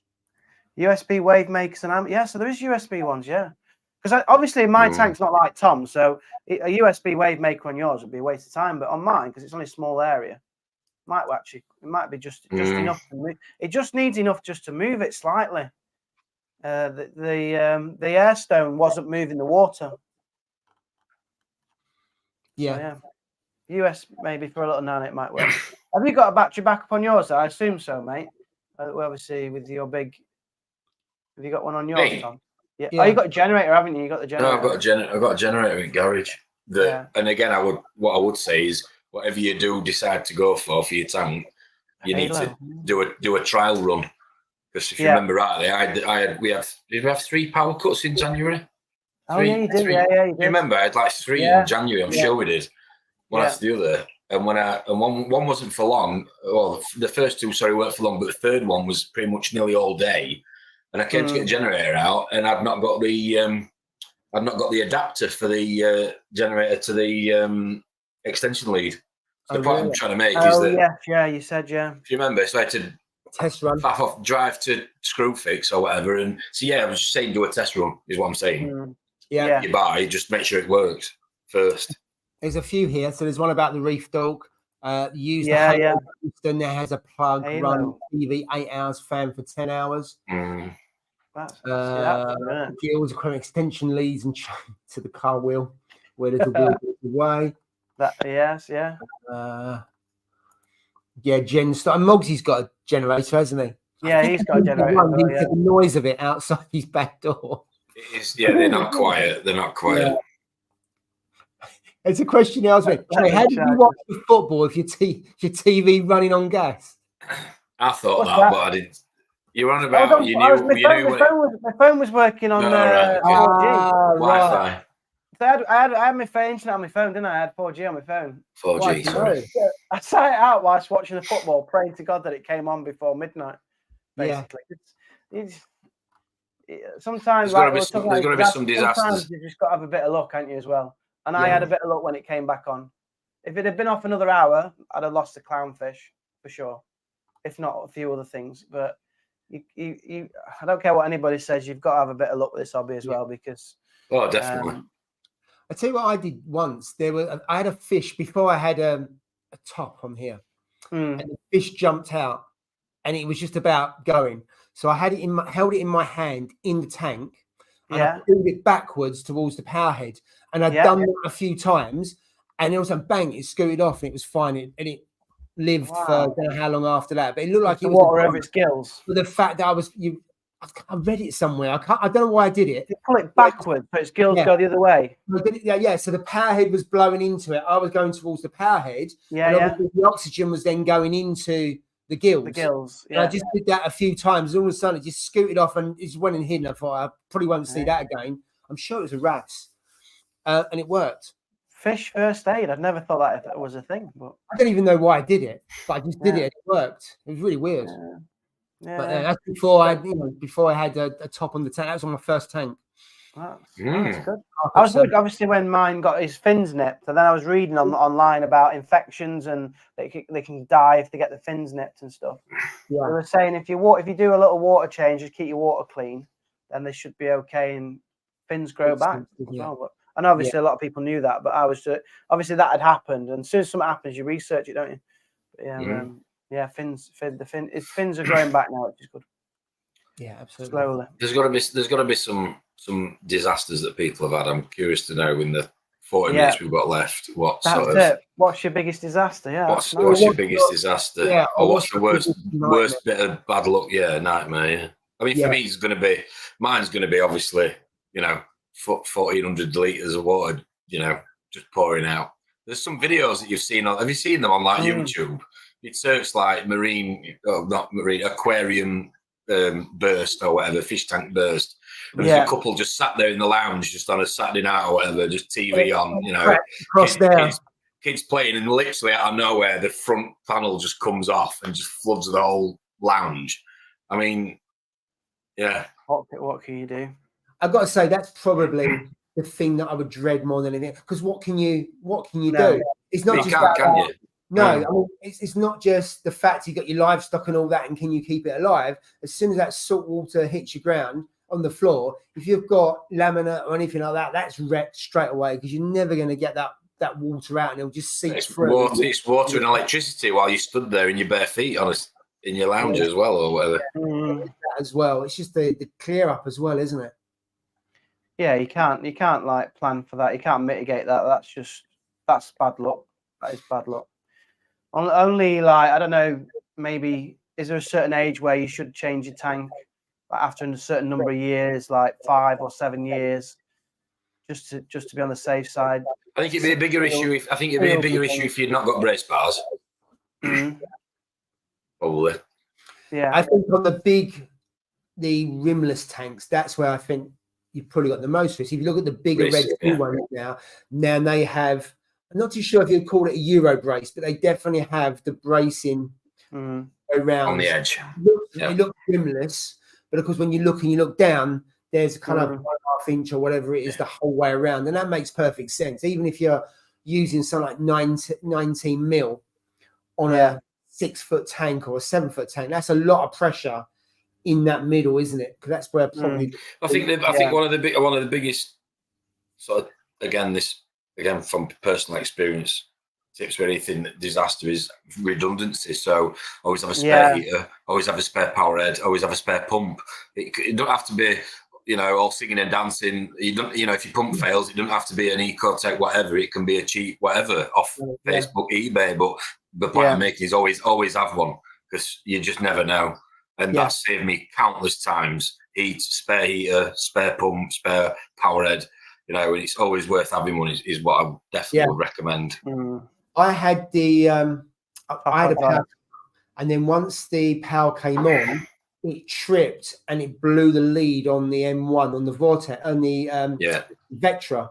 Everywhere was closed, and I didn't have a spare. So what I did was I just put the heater into here. So this was on the 5-foot tank. The power head, obviously, the electricity was back up, so I was okay. So all I did, I moved the heater back up here. Had another heater in the sump, so it kept the sump warm. That's because I didn't want all that water going cold and everything else, and any bacteria dying off. And I just treated it that it was only for until the next day I could get to a shop to get one. So I just moved everything into there. So I think overnight you'd be okay if you move your heater into your main display, because you're not dosing and stuff like that. But overnight it's not really going to have an effect. So that's what I did on that one. I just sorted it out the next day. And that's probably, obviously, if I wouldn't have been here, then it would have been stuffed. The power heads would have been okay. And on a 450-litre tank, the temperature would have come down, but it would have come down really slowly. That's the good thing. Yours, if you turn off your heaters, Tom, I don't know how long it would take for that to, say, go down to 19 degrees. It probably quite slowly, wouldn't it? I would say. When we had the power cut, I was shocked. The thing as well is it's on an internal wall. It's not an external wall, so it tends to keep the heat in. Yeah, really, in the house. So it's against the kitchen wall behind it, and the temperature didn't change at all, and it was out for about 6-7 hours. Temperature didn't move. It was the flow I was more bothered about, but again, I got the generator on the lawn, and we just pulled an extension lead through, and away we went.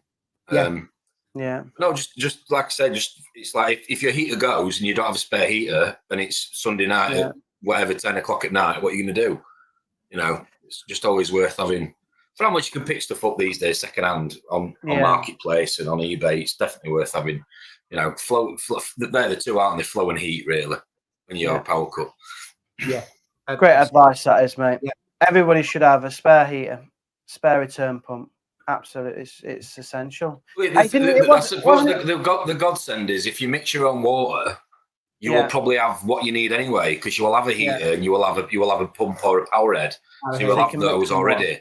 So if you make your own water, you're pretty much sorted anyway. So if you don't mix your own water, go and get spares in case you need. Make sure you got some salt or whatever. Wasn't it? I thought it was oil. If I remember right, wasn't it oil that you didn't have in your generator because it's a brand spanking new generator?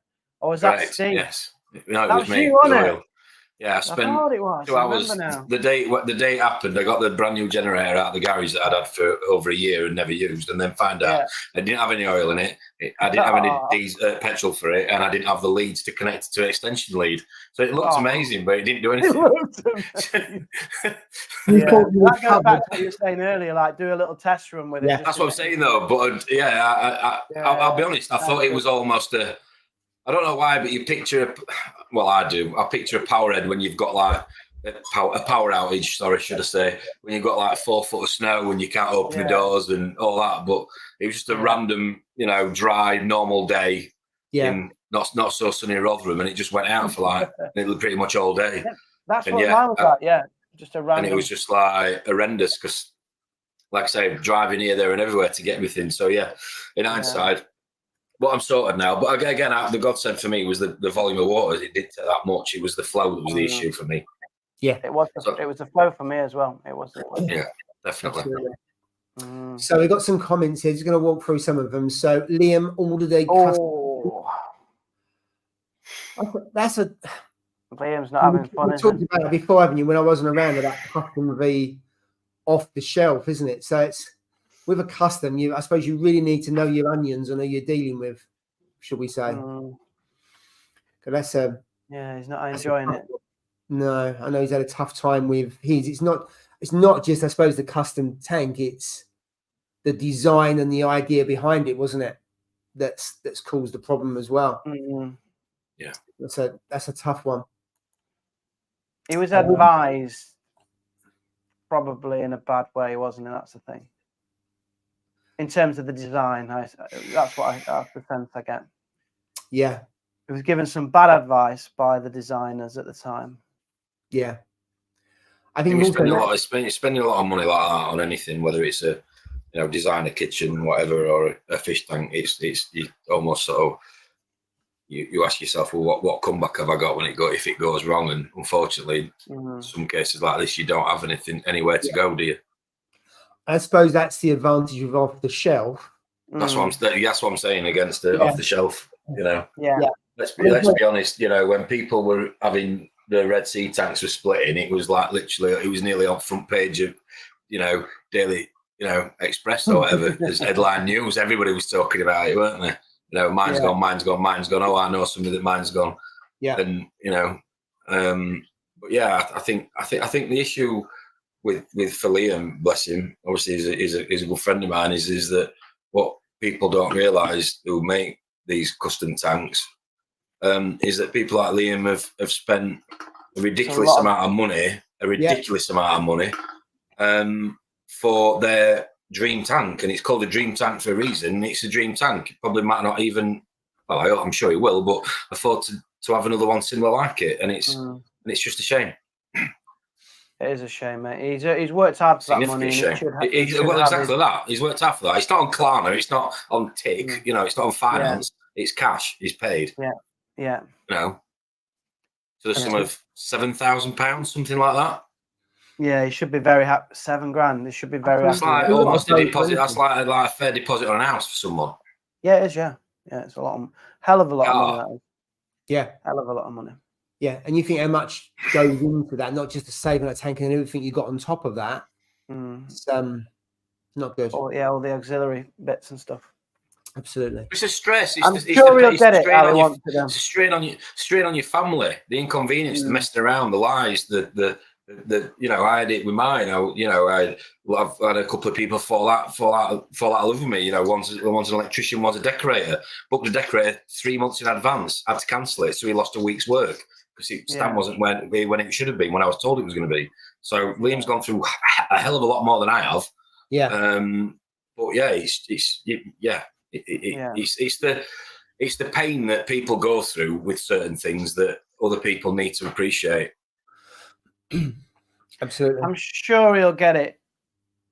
We as a Reefing local community will make sure that Liam gets sorted. You mark my words. Hope so. Yeah. Cool. Yeah, absolutely. Right. Let's move on. So John's saying coals are still alive, but got air bubbles all on the sand and rock rising to top. It goes away at night. Any ideas? It's not dinos, is it? Yeah, because you would associate bubbles. 1 second. You would associate bubbles on the sand. So John, is it kind of snotty as well? Because dinos you get quite often the all gunk, and you get bubbles, and sometimes you just get bubbles. So and it goes at night. I don't know if dinos it goes at night. I must admit, I've got dinos, as you know, and I've got no bubbles. Yeah. That hasn't, but you've got so many different types. So I don't know, could it be that?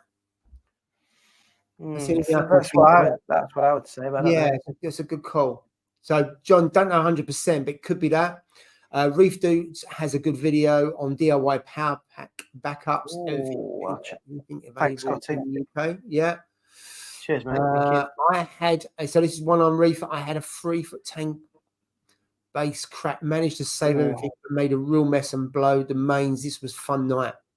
I was woke up that sound of the wave makers running dry and burning smell. Wow. It's a good job you heard it.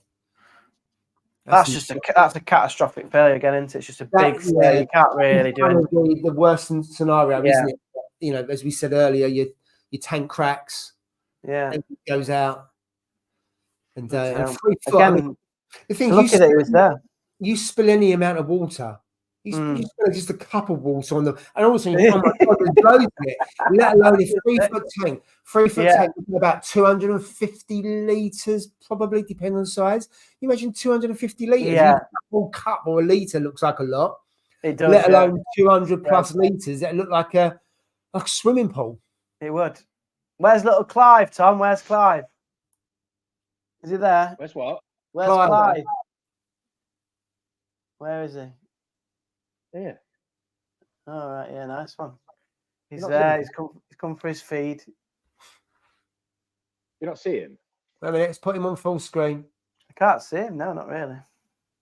I can see the yellow tank. Yeah, tank's down there everywhere. I can't see him.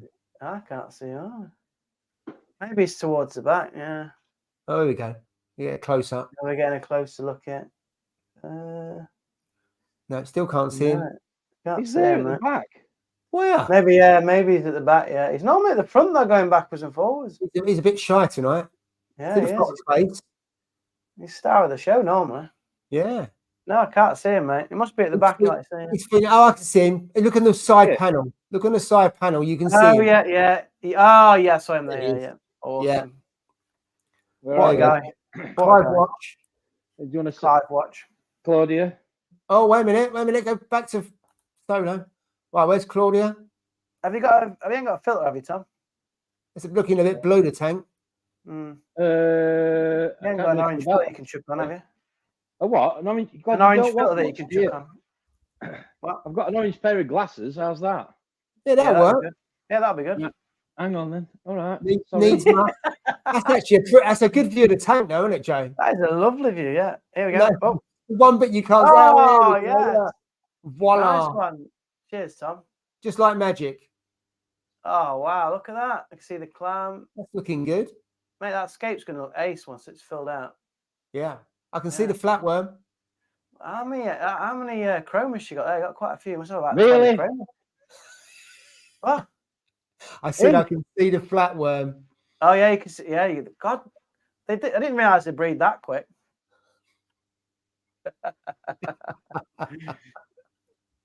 Yeah, I don't think we're being very helpful or supportive, Jay. In this day and age, you need to be supportive and helpful. Yeah. There's no flatworm there. It looks actually really clean. Actually, it looks nice. It does actually. The sand bed looks really good. Can you see? He's been working really hard there. I can tell. Yeah. It looks really nice. Tom. Can you see his tuppence at the back there? Yeah, tuppence on that side. Yeah. That's some lovely fish, mate. Really nice. That sand, isn't it dead coral, that sand, you say? Type of, yeah. It's looking good though, Tom. Yeah, it does look really good, mate. Really good. Getting there, boys. Yeah. Absolutely. Yeah. Very, very nice. Awesome, mate. Thanks for giving us a little Clive update. That's much better. Clive watch. That's Clive what I want. Right, get Clive watch on. Nice. Not clam watch. No. Right, so biggest nightmare for me on a serious note was trying to rehome a 2-foot wide tabling acro, which unknown to me was infested in flatworm, was too big to dip and still dealing with them a year later. Wow. Bloody hell. It's tough, isn't it? The thing is, that's such a big coral, it's hard to deal with, but you really don't want to bin it, do you? It's a bit, yeah. That's a tough one. Always another one here. My doser dumped a load of alk. So my alk was 15.4. Lost my Indo shortcake, golden brown and rainbow tenuous. It's 10.4 today, coming down almost 1 a day. Wow, this is recent then. This is recent, isn't it? Well, yeah, and also it looks like Polish. That would appear to be. I'm going to say it, Reef Factory. Yeah, it's Reef Factory. Yeah. Yeah. Is that anything to do with the cloud, Darren? Because they've had problems, haven't they? So with an apex, because it's connected to the brain, and you connect it not by Wi-Fi. It's usually by, some of it can be, but by wires. If your Wi-Fi goes down, everything still works. But apparently with Reef Factory, and I think we discussed it a couple of weeks ago, if the cloud goes down, it doesn't tell the stuff to dose or whatever. And so people have had all kind of weird and wonderful things happen, or not wonderful, weird things happen because of the cloud being down. I don't know how long it was down for, but I hadn't really thought about that before, because you don't imagine the cloud or whatever happened failing. But again, it's redundancy, isn't it? And I know Apex comes in for a lot of criticism, and certainly recently for their lack of innovation, which we know they're coming out with the new Trident, aren't they, with the phosphate and the nitrate? Because we know Lord Nogayas. Lord Nioxy. Yeah, he's going to be getting that. Hey, so he's done his first video, hasn't he, on his channel? Yeah, he's done the maybe his second one. I can't remember. Maybe it's the second in the series. Yeah, looking good. Yeah, check it out. Yeah, absolutely. His new tank. How to avoid test water regularly in temperature. All my fair point. All my disasters have been caused by myself. I've got to say, all the problems I've ever caused in my tank has been through my silliness. So that's a really fair point. A lot, most of them are, aren't they? I think. Yeah, I knock a coral off. Like if you're rushing when you're doing a bit of maintenance and you knock corals off, or oh God, that just annoys the hell out of you. Just like, I'm trying to do this quickly, and I've just added another 5-10 minutes on it. You're knocking corals off or whatever. I try not to do anything late at night, so I don't start anything after 8 or 9 o'clock, because it usually takes longer. You're a little bit tired. You rush things. And when I do things like that, it just goes wrong, and you make a mistake, or I get water all over the floor. So you break something off. So for me, it's okay early evening, but doing something that's after, or starting something after 8 or 9 o'clock, it's a no-no. Great tip that is, Paul. You forget to put something back on, don't you? That's the main issue. Yeah. Can you put Drippy's thing on there? If we get 30 likes, have you seen that one? You see it? Drippy's near the fourth from the bottom, I think it is. 30 likes, Tom will take his hat off. Right, there's the likes coming. Yeah, if you can like that. There you go. This is what it feels like to be like sold on it on YouTube, Tom. Like you're doing me, yeah. Can you hear me? Yeah now. You haven't got your things in your ear, your AirPods. Yeah, he has. Yeah, I can hear, yeah. Liam just texted me saying he can't hear me. All right. No, can you hear you, mate? No, can't hear you very well, mate.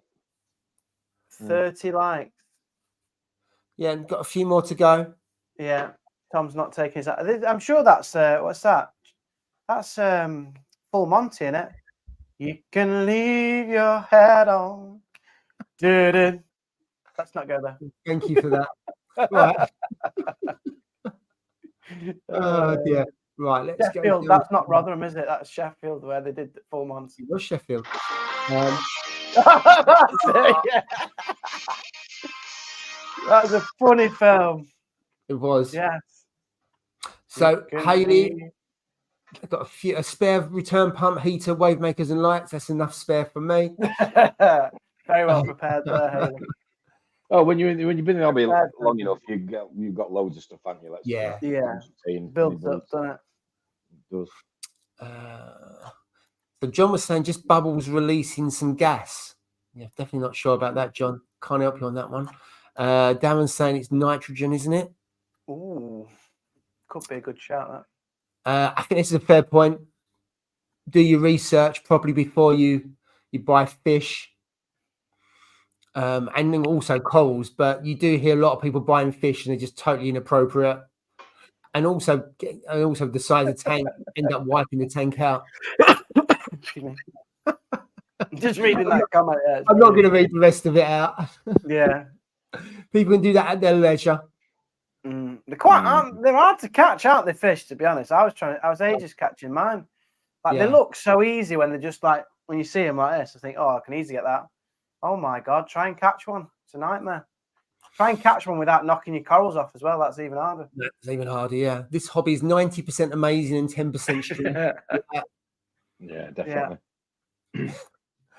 Right, let's go down. Then we come back to some more. This live stream is this helps with his stress levels, doesn't it, Tom?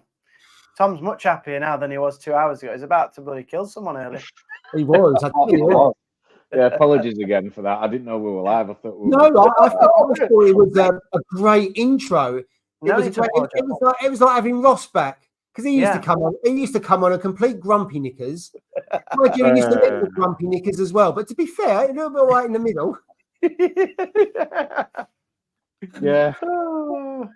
It was we do miss him as well. We miss him. Yeah, we do.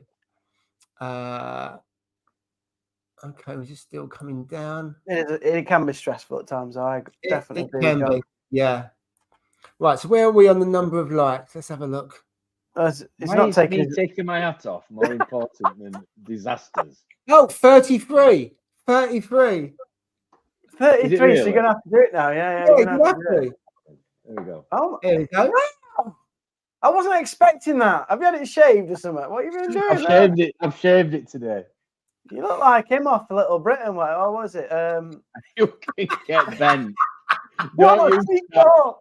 Matt Lucas, that's him. Matt Lucas. Don't look like Matt Lucas. I want that one. I want that one. Drippy, you are not staying up here again. Shooting. Is he on Shooting Stars? That was it. Yeah, he was like a little drummer, wasn't he? He was dressed up as a baby, weren't he? Yeah, that's him. Yeah, that's what you remind me of. Listen, both of you. I've got Where's Wally and Declan Donnelly. Declan Donnelly. Wow, that is super smooth. I was not expecting that. You didn't used to be like that, did it? You used to have like stubble. No, you used to have stubble, mate. I've shaved it. Yeah. Yeah. You'd like. How do you get it? Like I'm too sexy for my tank. You know. That is true. Right said Fred. Right said Tom. Mate, it suits you, to be fair. I just wasn't expecting that short, to be fair. It suits me. Really? You think it's through choice? Through dealing with people like you for a living? I'm going. You come to Turkey with me, Tom. I'll sort you out. We'll get you sorted out. You come back with a Rooney. Come back, and you'll look like Drippy. You'll have a massive head of hair like that. Oh, me and Muggsy looks like Right said Fred tribute act. You do look a bit like Right said Fred. To be fair. Absolutely. Yeah, very good. Thank you for doing that. Yeah, good. Welcome. Anything for a like? Thank you. The things you have to do to get likes, eh? Well, anyway, how many of you have dropped your lights in the water? I know that you haven't dropped lights, Jay, but you have dropped fans. I'm awesome. I've dropped 3 sets of D&D fans in the water. The Ocean Breeze. Because I put them on this glass here and they just end up flapping down into the water. Yeah. But not lights. In fact, I have had a light drop when it hit my net. That's what I was going to say. I've had that before when I was undoing it and it dropped onto the net. Yeah, and the net saved it. Yeah, I've had that. I left my RO machine on once in the garage when it was full of SPS. That wasn't a good idea. Oh. What did your salinity do? It went down. Yeah. It went down. Well, you answered that question. Thank you. That's insightful. That was very insightful. I'm sorry, folks. That's as good as it gets. I tell you what, if you hit 40 likes, he'll tell you. Have you seen John's there? How's he got paid out by insurance for a Radian? How have you managed that, John?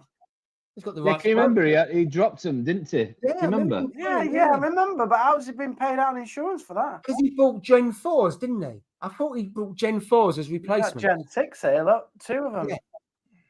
Insurance paid out. I suppose it's like accidental damage. Maybe, yeah. Yeah. Contents insurance. Yeah, absolutely. Maybe you got accidental. You'd have accidental cover, wouldn't you, on that? Yeah, you'd have to. Yeah. Now, whether they'll pay out, obviously do. There we go. If we can get another, if we get another 30 likes, can we get? If we get another 30 likes, can we get Drippy to actually change his name to Drippy by default as his phone? How many do we need for that? 60. Now that's a good one. That is, Tom. To be fair, that is a good one. Absolutely. Dear. I'll get him back. Just you wait. I'm gonna get him. You remember did you ever see the post years ago where somebody glued a Cheeto to a frag plug, and they were trying to make out that it were an orange acropora, and people were going mental for it on Facebook. Really? Yeah. I'll get you back, mate. I'll get you back. Mate, someone's calling you the Yorkshire Robocop. What the heck? Murphy. Yeah, I've got to say, I've dropped my iPhone in the tank before. Non-waterproof iPhone, yeah. But of course, it's salt, isn't it? A nightmare. So I rinsed the phone out. I rinsed it under normal water, then put it in a bowl of rice, and it worked. Nice. So I'm thinking, even if you dry it out, the salt is then going to corrode the components. Yeah. I took a risk and put it in under normal water, not RO, just normal water. And it worked. I can't believe it worked after that. Yeah, I've had a few temperature controllers melt because I've overloaded them. Oh, really? With heaters. Yeah, because the thermo controller, I can't remember. Somebody's probably going to correct me here, but I'm sure it can't cope with more than. I'm sure it's something like 650 or 600. So you can't put two. So like most people get a temperature controller, obviously 120, 200 quid. They're not cheap, especially the Wi-Fi ones, like refactory ones. And I'm not just picking on refactory as an example, but even some of the other ones, you put a double adapter on, and if you plug two large heaters in, like 600s, they can't cope and they will melt. So, so 600. So why wouldn't you put on so you could do the Apex and you'd be all right, wouldn't you? Because the temperature controller is a probe. I'm not reading these comments. What's the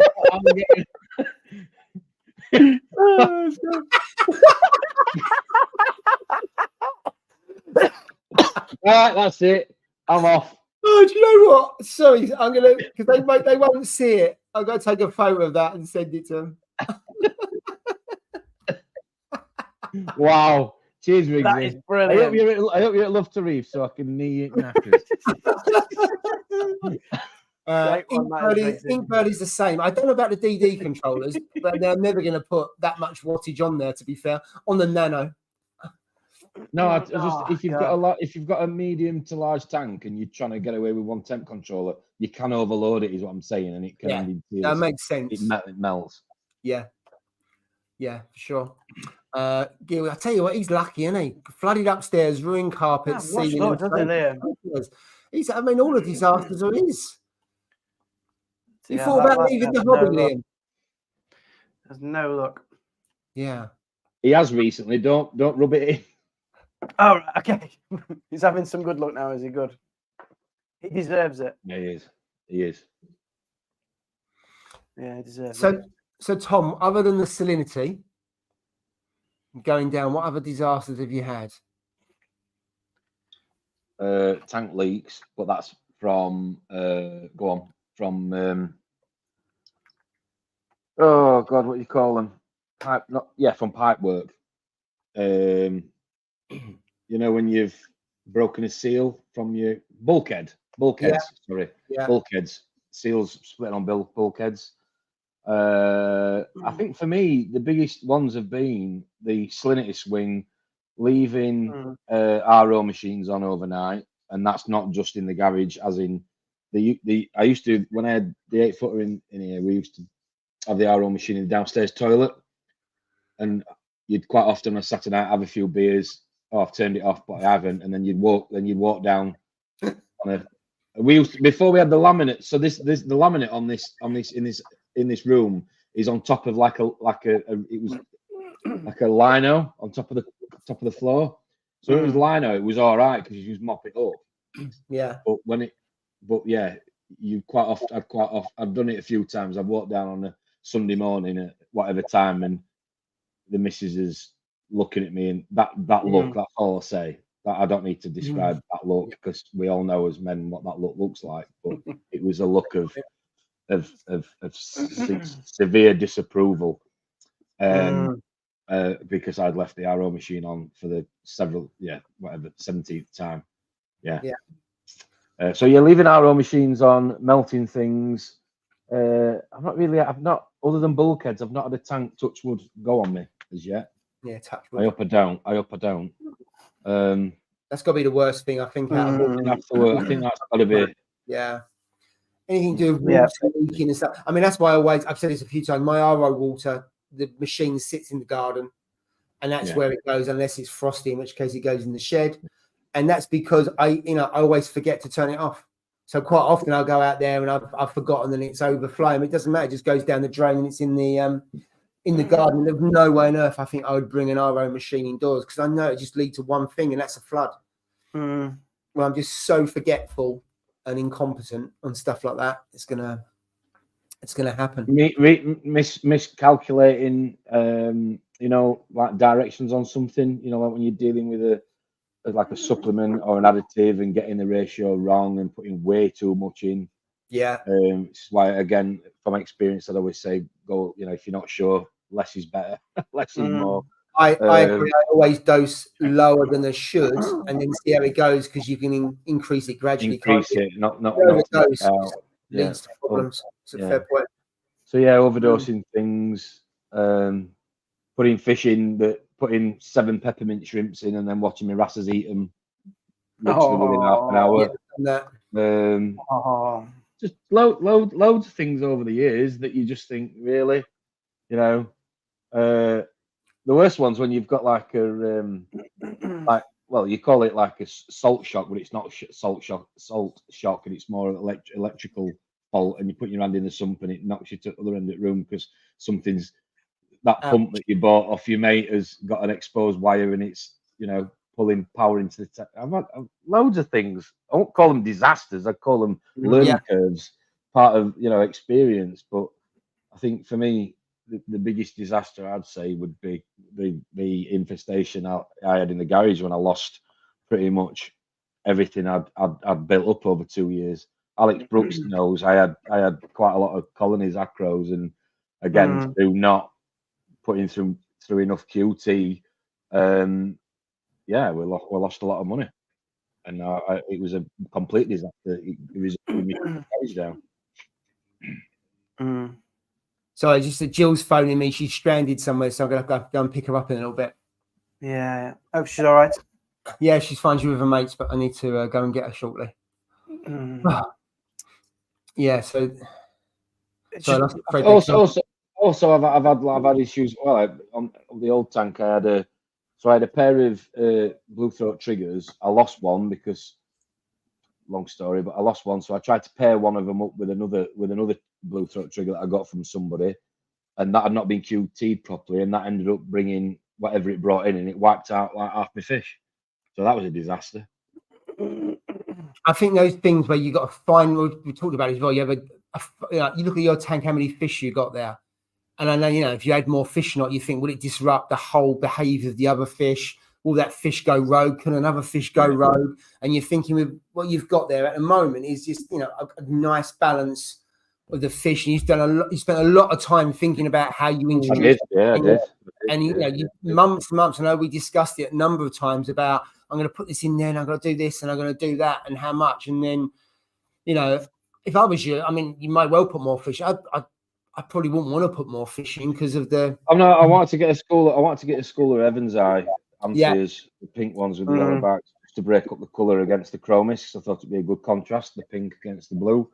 But I've come this far, and it just boils down. I nearly bought a Raffles when we went on Jolly Boys outing a couple of weeks ago with the guys at Finest, and and I think this is a big lesson that everybody learns at some time in the hobby. Is it what you want, or is it what your tank wants? Yeah. And I think you need to be, strong enough with your wallet, purse, whatever you want to call it, enthusiasm to sort of slap yourself around the face sometimes and say, it might be what I want, but it's not right for the tank, or the tank's not ready or whatever. So you don't. Absolutely. Right, guys, I'm gonna leave this playing because I've got a shoot. Yeah. 3 or 4 minutes. Gotta go and pick Jill up. Yeah, go and do that, mate. Everyone for joining. Apologies, I got a shoot. I mean, she's all right and everything, so there's no problem with that. But I just don't want to leave her out on her own. Yeah, absolutely, mate. You go and go. Thank you, everyone, for joining. Really appreciate it. Sorry to have to bow. I'm just going to put this on mute and you carry on, and then I'll speak to you later on. How do we end it though? I think there'll be just a view of the tank until I get back. It will be because we can't physically end it, can we? You can't. It doesn't matter. Right. Oh, we'll see how long we go then. You don't get this with Reef Dog, do you? No, we don't. We don't. Mate, if you just want to end the stream now because you don't want it on your house. It's 5 minutes. I'm going to go anyway because I've got a show. Right. Anyway, thank you, everyone. See you later. Next one. Emotional. That is brilliant. I'm going now. I'm going now, Jason. I'll leave you on your own. Just leave me for 4 minutes, mate. Nice one. Yeah, so what say Haley in the message like, go get your wife. Absolutely, yeah, definitely go get your wife. Can't leave her outside, just waiting. What are you looking most forward to for the Love to Reef? Who, other than your camera and your selfie stick? No. To be honest, there's a couple of things I really enjoyed last year. I love looking at all the corals. So Eco Marines and then AAC and who's the other chap as well? I forget his name. The other chap that was there. So coral shopping, seeing what's available in terms of corals. Just meeting loads of different reefers that are on the live stream, catching up with people. It's just a good laugh. It's a really good laugh. Catching up with people, having a chat, meeting people that you just know the name of, like on Instagram or YouTube, and then you get to meet them in real, in person. That's great. What else? The talks, mate. The talks are good. I mean, last year there was some really good talks, but the one that Paul did from AAC, he did like a Q&A. That was really good. And just like the atmosphere, because when I first, the first one was quite small, but the second one went out to the room, mate. It's got a massive venue, and there's a real buzz about the room. Like, this is a place where everybody loves the hobby. And when I was just overwhelmed by how big a scale it was. And this year, with more people, more vendors, it's going to be even bigger. So I'm looking forward to just taking it all in again and catching up with yourself as well, mate. Because we haven't caught up for a while as well. So we haven't. All that sort of stuff. Are you getting there for? Are you going on Saturday? Yeah. So did it open at 10? I think the doors open at 10, don't they? So I'm going to get there for about 9, I think, because I'm going to try and do a little bit of filming beforehand. But yeah. About 9ish. How about yourself? You'll be already there. You'll be having. We're having a sleepover, mate. Yeah, Drippy's taking your sleepover, and then you got your breakfast. Drippy's taking us to a cafe. He says. Yeah. Is it the one inside there or something? He says. Oh yeah, there is one. Yeah, there is one inside. Yeah, it's pretty nice actually. It's nice. Yeah. Yeah. So that's good. So but I think we're gonna go. And have a nosy around AAC on the Friday that we come down. So forward to that. Gareth Grumpy Reefer says he's Gareth, isn't it? Grumpy Gareth. Yeah. Gareth is going to meet us after work, so that should be good. But no, it's going to be a nice road trip. It's been a while since I've seen some faces, and there's loads of people spoke to on, like you say, Instagram and WhatsApp, and not put a face to the name, so that's going to be good. No, you're in for a treat. Always nice to. I know. I'm looking forward to it. We are. And you're making like a weekend of it as well, which is even better. You're making a whole weekend of it pretty much. So that's it. Yeah, you'll enjoy it. You'll enjoy it. You buying anything for the tank? No, I'll pick up a coral. I always buy a coral. You're gonna go for a coral? Coral, some foods and stuff like that, usual bits and bobs. But not. I'm gonna buy some reef element stuff. A couple of bits of that as well. Manganese. I need some Nitro Plus. Is it Nitrate Plus or Nitro Plus? What, to increase it? What's that? Increase it. Yeah. I use it every now and again just to buffer my nitrates up. Yeah, and I've literally run out. I need some CVE, Coral CVE Plus. So I'm gonna get some of that as well. Just a few bits of food, maybe one or two corals. That'll be that's the plan. That's the plan. End up with bloody loads, don't you? That's the danger of it.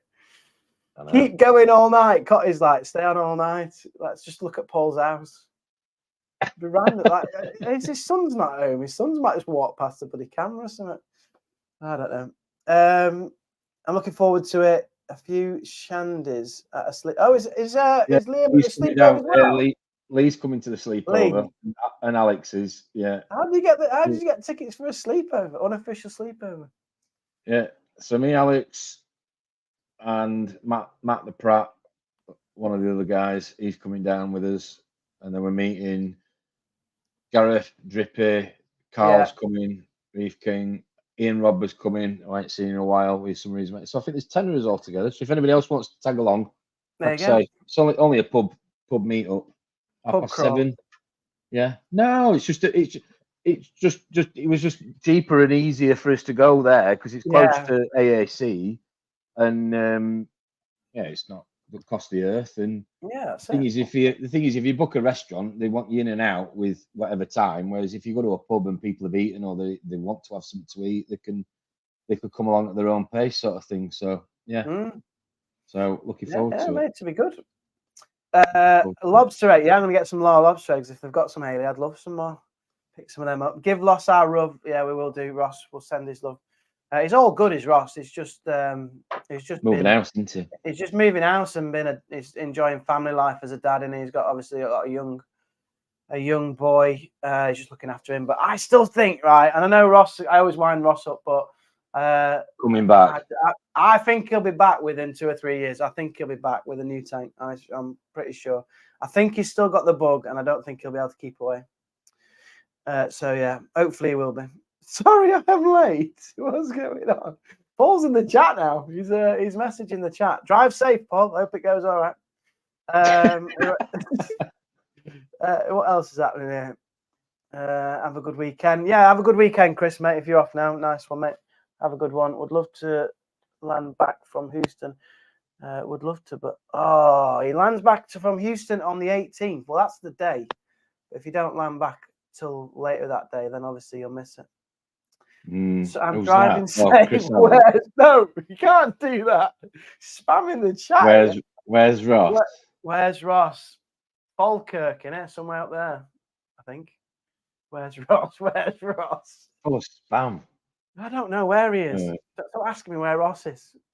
Don't know. I get asked that nearly every day of somebody. Not that it annoys me, but yeah, it's somewhere up north, Scotland, I think.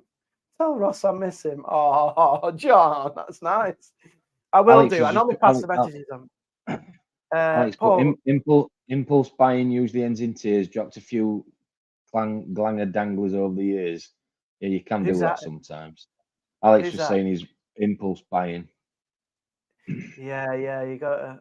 It's hard in this hobby because you always see something that you want and you think, oh, I love that. And then you kind of heart over head or whatever. Where's Sally? Sally is probably in Steve's cupboard that is freshly decorated because he's decorated his whole house now, isn't he? So, yeah, Sally will make an appearance, I'm sure, at some point again. Steve's back on next week, guys. So if you want to check out Steve and, you can wish him happy birthday on Instagram because it is his birthday. Yeah, it's his birthday, isn't it? Go spam him. Go spam his Instagram and wish him happy birthday. He's when you're getting a new tank, Jay. 44. Oh, shut up, Paul. He had pack it in. You went to Marbella instead. Who did? I went to Marbella. I think if Reef King still is, he looks like he's off to Marbella as well. He is. He said earlier he's off on his way. Yeah, I think so. Yeah. He's walking his dog. Copying my haircut almost. Haley. Got a little tuft on the top. Who has? Carl. Reef King. What? He's got like a mohawk. No, he's just got a little tuft. Has he? Yeah. I know. Yeah, he's got new glasses. Yeah, no, he's walking. He could be walking his dog because his dogs are normally barking by now, like at the back door, and this Jack Russell, whatever he's got. So it might be hit the like button. Yeah, hit the like button. Look, he's still trying to plug his algorithm from his car wherever he is. Right, Tom, do you think we've answered this question then? How do we avoid the disaster? How do we avoid? I think we've talked about what our disasters were. What's your worst nightmare, Jay? Probably that power cut, to be fair. Either that or when I bought a brand new Holy Grail torch, which a lot of people have seen on my channel, and I tried to detach it from the frag plug with a pair of scissors, It's like £350 torch, and I just went, mate, and it absolutely shattered the whole skeleton. It broke, mate. It broke my heart. I was holding like pieces of 350 quid coral, just going, oh dear, what do I do now? Mate, it's is that how much you paid for it as well? Yeah. Well, this was in the day, you know, when remember the like just post COVID when like there was a boom on coral, and then particularly like torches were like just astronomical. Any torch was pretty expensive. And I was kind of new to the hobby, and I was just like collecting them like football stickers. I wanted all the different names, and I got the Holy Grail one, and then just snapped it, mate. Using a pair of scissors, so that was pretty heartbreaking. Oh dear.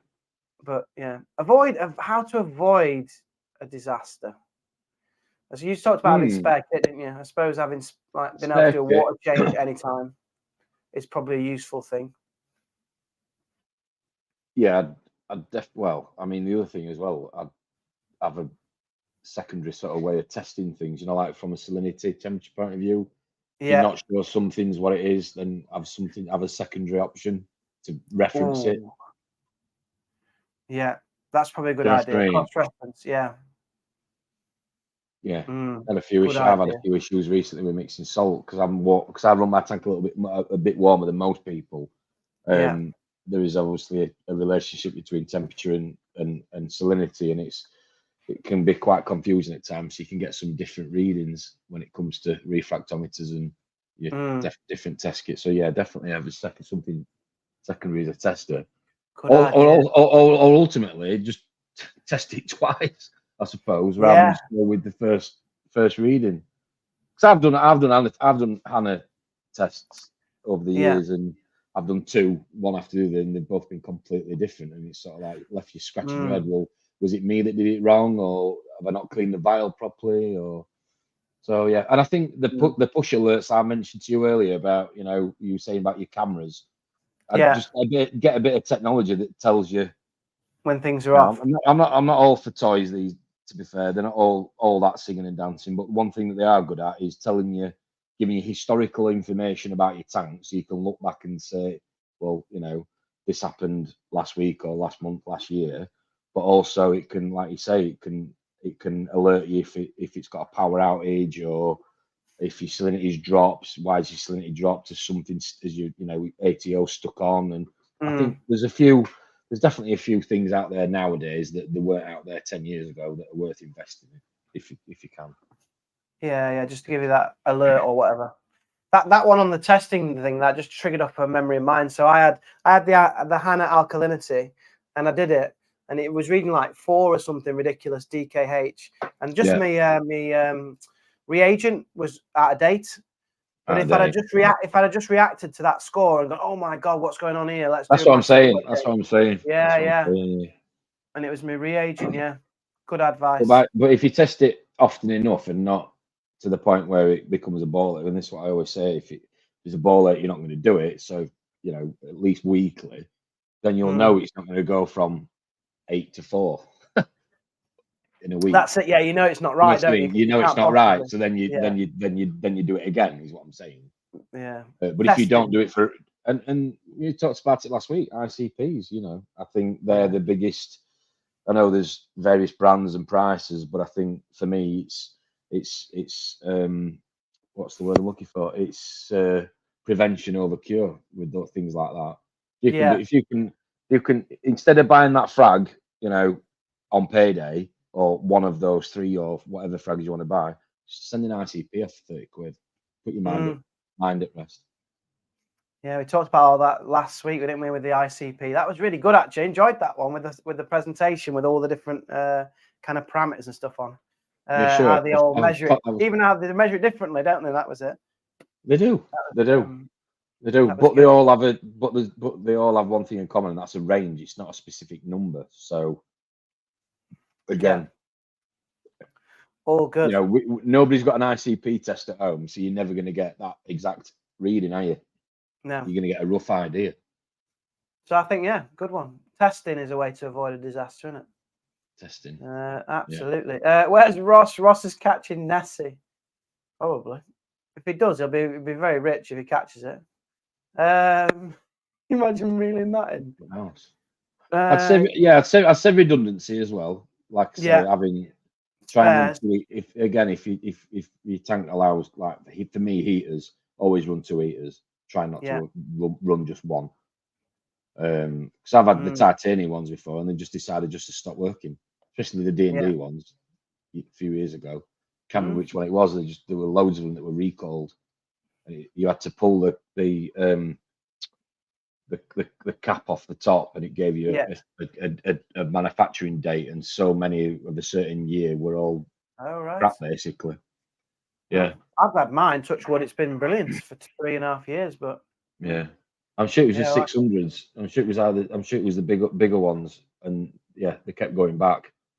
But definitely have a spare. Definitely have a spare. Wait a minute. What? Oh no, I can't. I was just thinking I could put the comments on, but I can't now.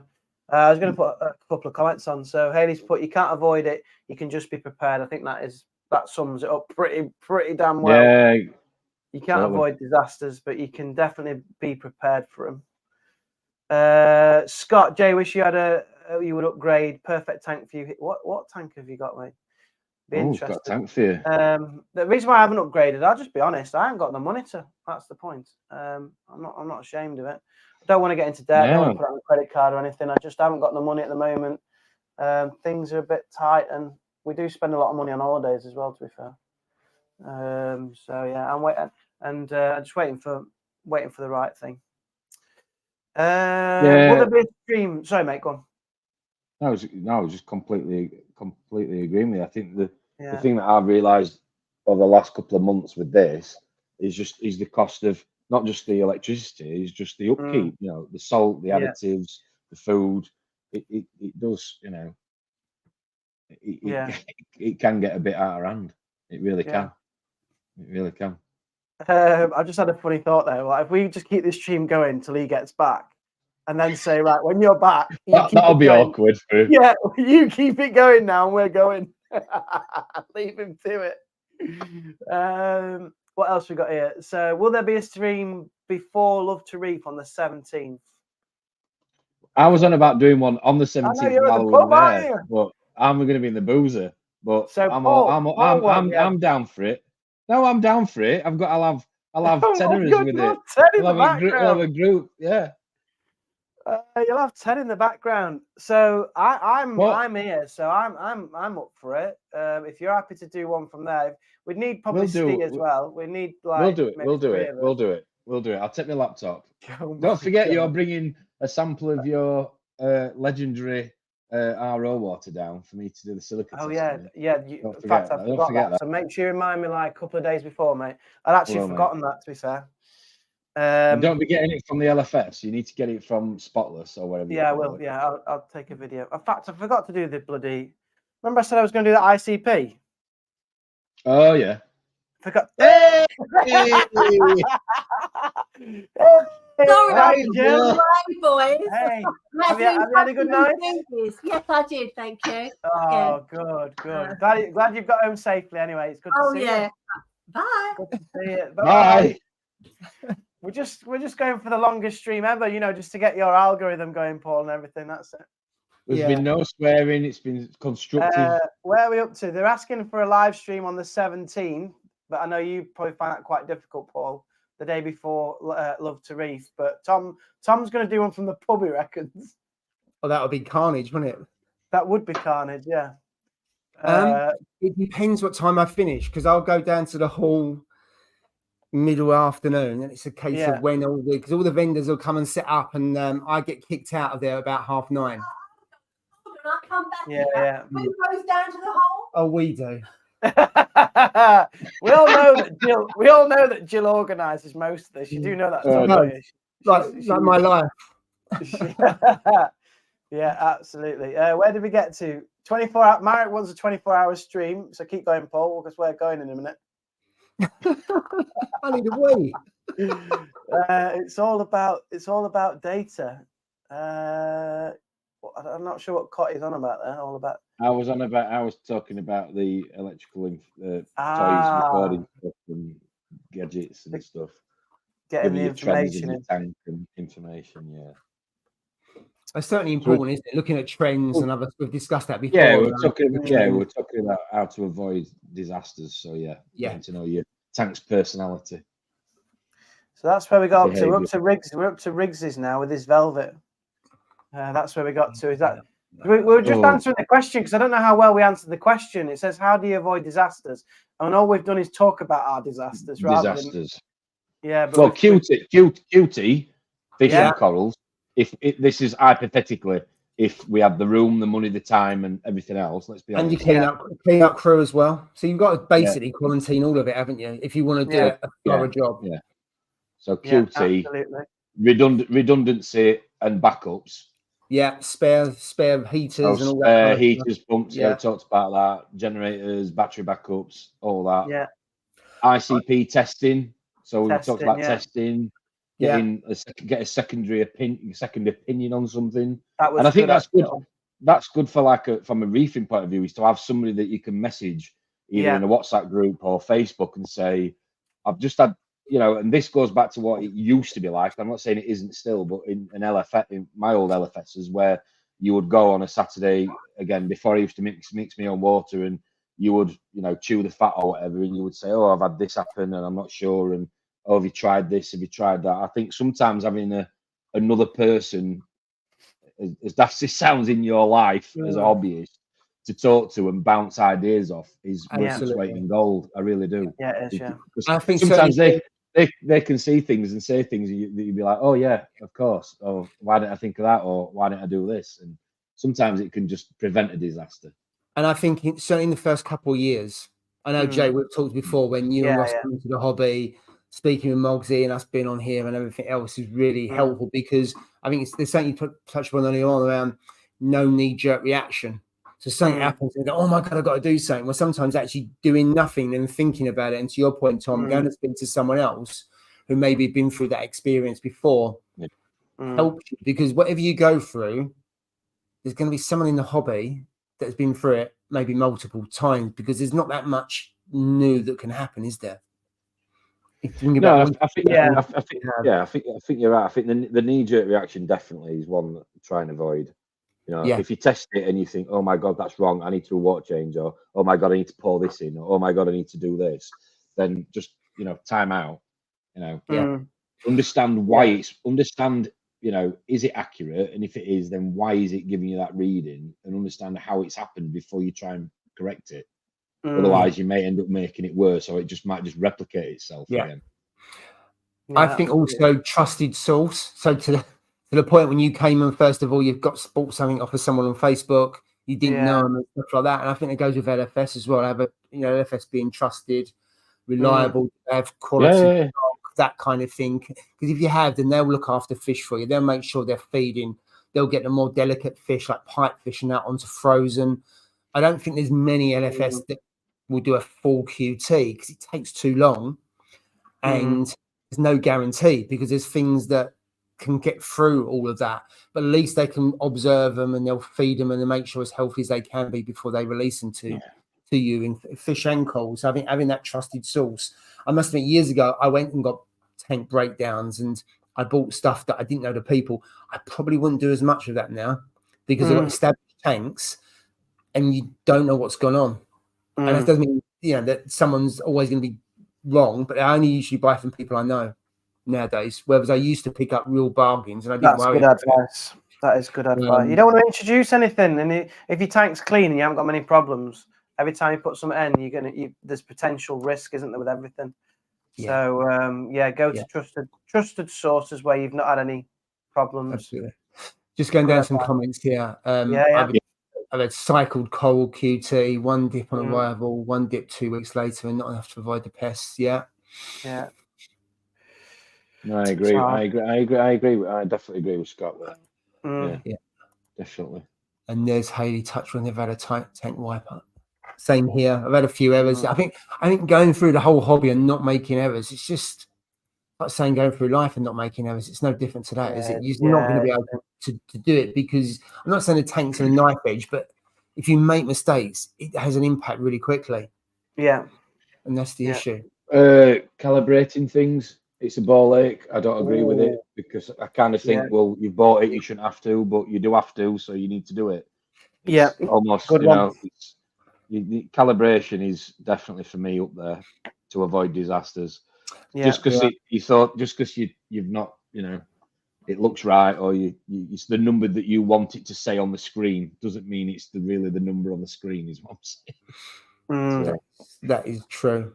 No, good one, Tom. You are dealing with scientific equipment, and whenever you look at that, all that is quite delicate stuff. well, sometimes I've been guilty of, you know, doing a reading and it says X, and another reading and it says Y, and I've gone, it must be right.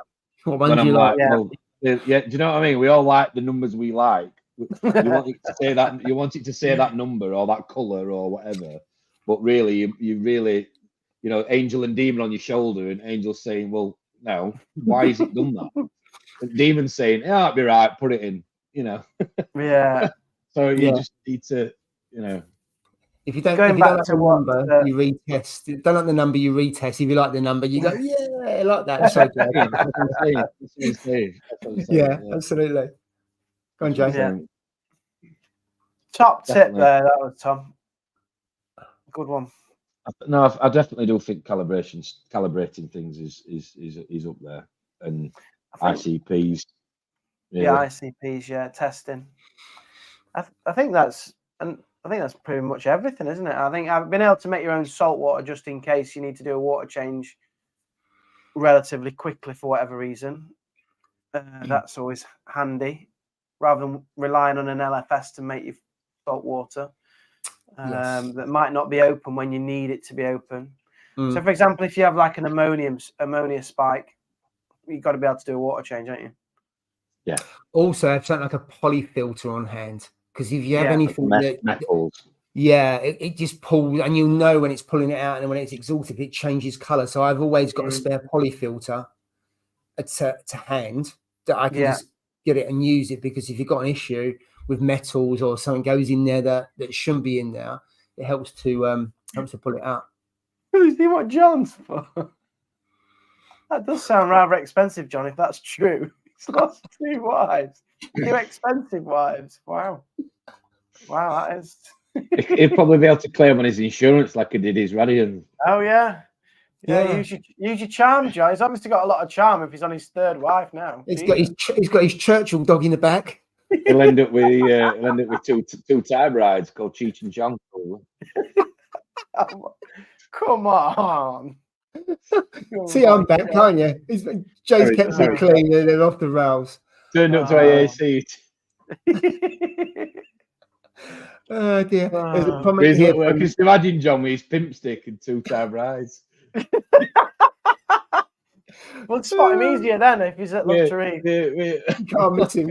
With a long, big fur coat on it and a mink fur coat. Well, like Huggy Bear. Yeah, on like some off MTV and a pimp stick and 2 time. Yeah. See, John would remember Starsky and Hutch and Huggy Bear, because that's exactly what you're describing. Darren's talking about copper here in terms of isn't great copper. LFS suppresses stuff, and I suppose if the fish stay in there too long, that doesn't help them either, does it? I don't know enough about that. I've heard that it's not good, is it? Long term, it's not good for shortens the life of the fish and all sorts of stuff. Yeah, it's basically, someone described it as like chemotherapy. It's something that, you know, has an impact, doesn't it? Yeah, I think it's worth asking LFS, how do they treat and what do they treat, and do they treat different things, because different fish need different treatments. I mean, some with wrath, some LFS will worm them before they release them, and there's other kind of. I don't know very little about quarantining, to be fair, and how you do it, because I've never done it on that. Longest ever stream. You're not bored yet, John? Surely. 2 hours, near 2.5 hours have been chatting now. That also goes back to the, you know, what I said earlier about if you're really desperate to get another fish, do you need it? Do you really need it? Yeah. Do you really need it? Introduce problems. Yeah. If you've been lucky enough to get to a point where your tank's established and you've got fish, you know, and they're all getting on and feeding, do you really need to add another one? Is what I'm saying, from an unreliable source, probably. Yeah, that is true. That is true. I made a booby yesterday. Moved my octo spawn. It has many heads. I dropped it, went to grab it, caught it on the rock, and snapped it in half. Oh, Is that a good thing or not? I don't know. Long term, it might be a good thing. Should do. Depends how it's snapped, isn't it? Yeah. How the heads are intact, because those kind of things, as you know, you've bound to your cost. The stems can be quite fragile, can't they? Yeah. That's. I once had a big red digi, and I was trying to get a teddy bear crab out of it, and I don't know how I ended up doing it, but I ended up dropping the colony on the floor, and that literally was like a Ming vase, went into like 100 different frags. That was, and I'd grown that from a frag. That was gut wrenching. So I know that feeling. All too well. My heart would sink, wouldn't it? Yeah, heart would just sink. There's a comment. I must admit, you see people do freshwater dips. I've never done it, and I must admit, I think, would I be brave enough to do a freshwater dip? I know it may be, maybe really easy. I know you got to take the fish out, put it in RO, that kind of thing. But the thought of doing it, I must admit, doesn't fill me with confidence that I would do that. And also, I get the fact about a trap in there and actually feeding the trap, so they're used to the trap. Because I've used the trap before, and they're just looking at you thinking, "Yeah, right. I'm not going in there. I'll wait for the power heads to blow the food out." Yeah, but before the is they're it not daft. The Nios one, isn't it? The Nios bubble. Mogsy used that, didn't he, to catch his. Yeah, that was about 3 weeks. Before that one, it was always been the fish trap with the sliding.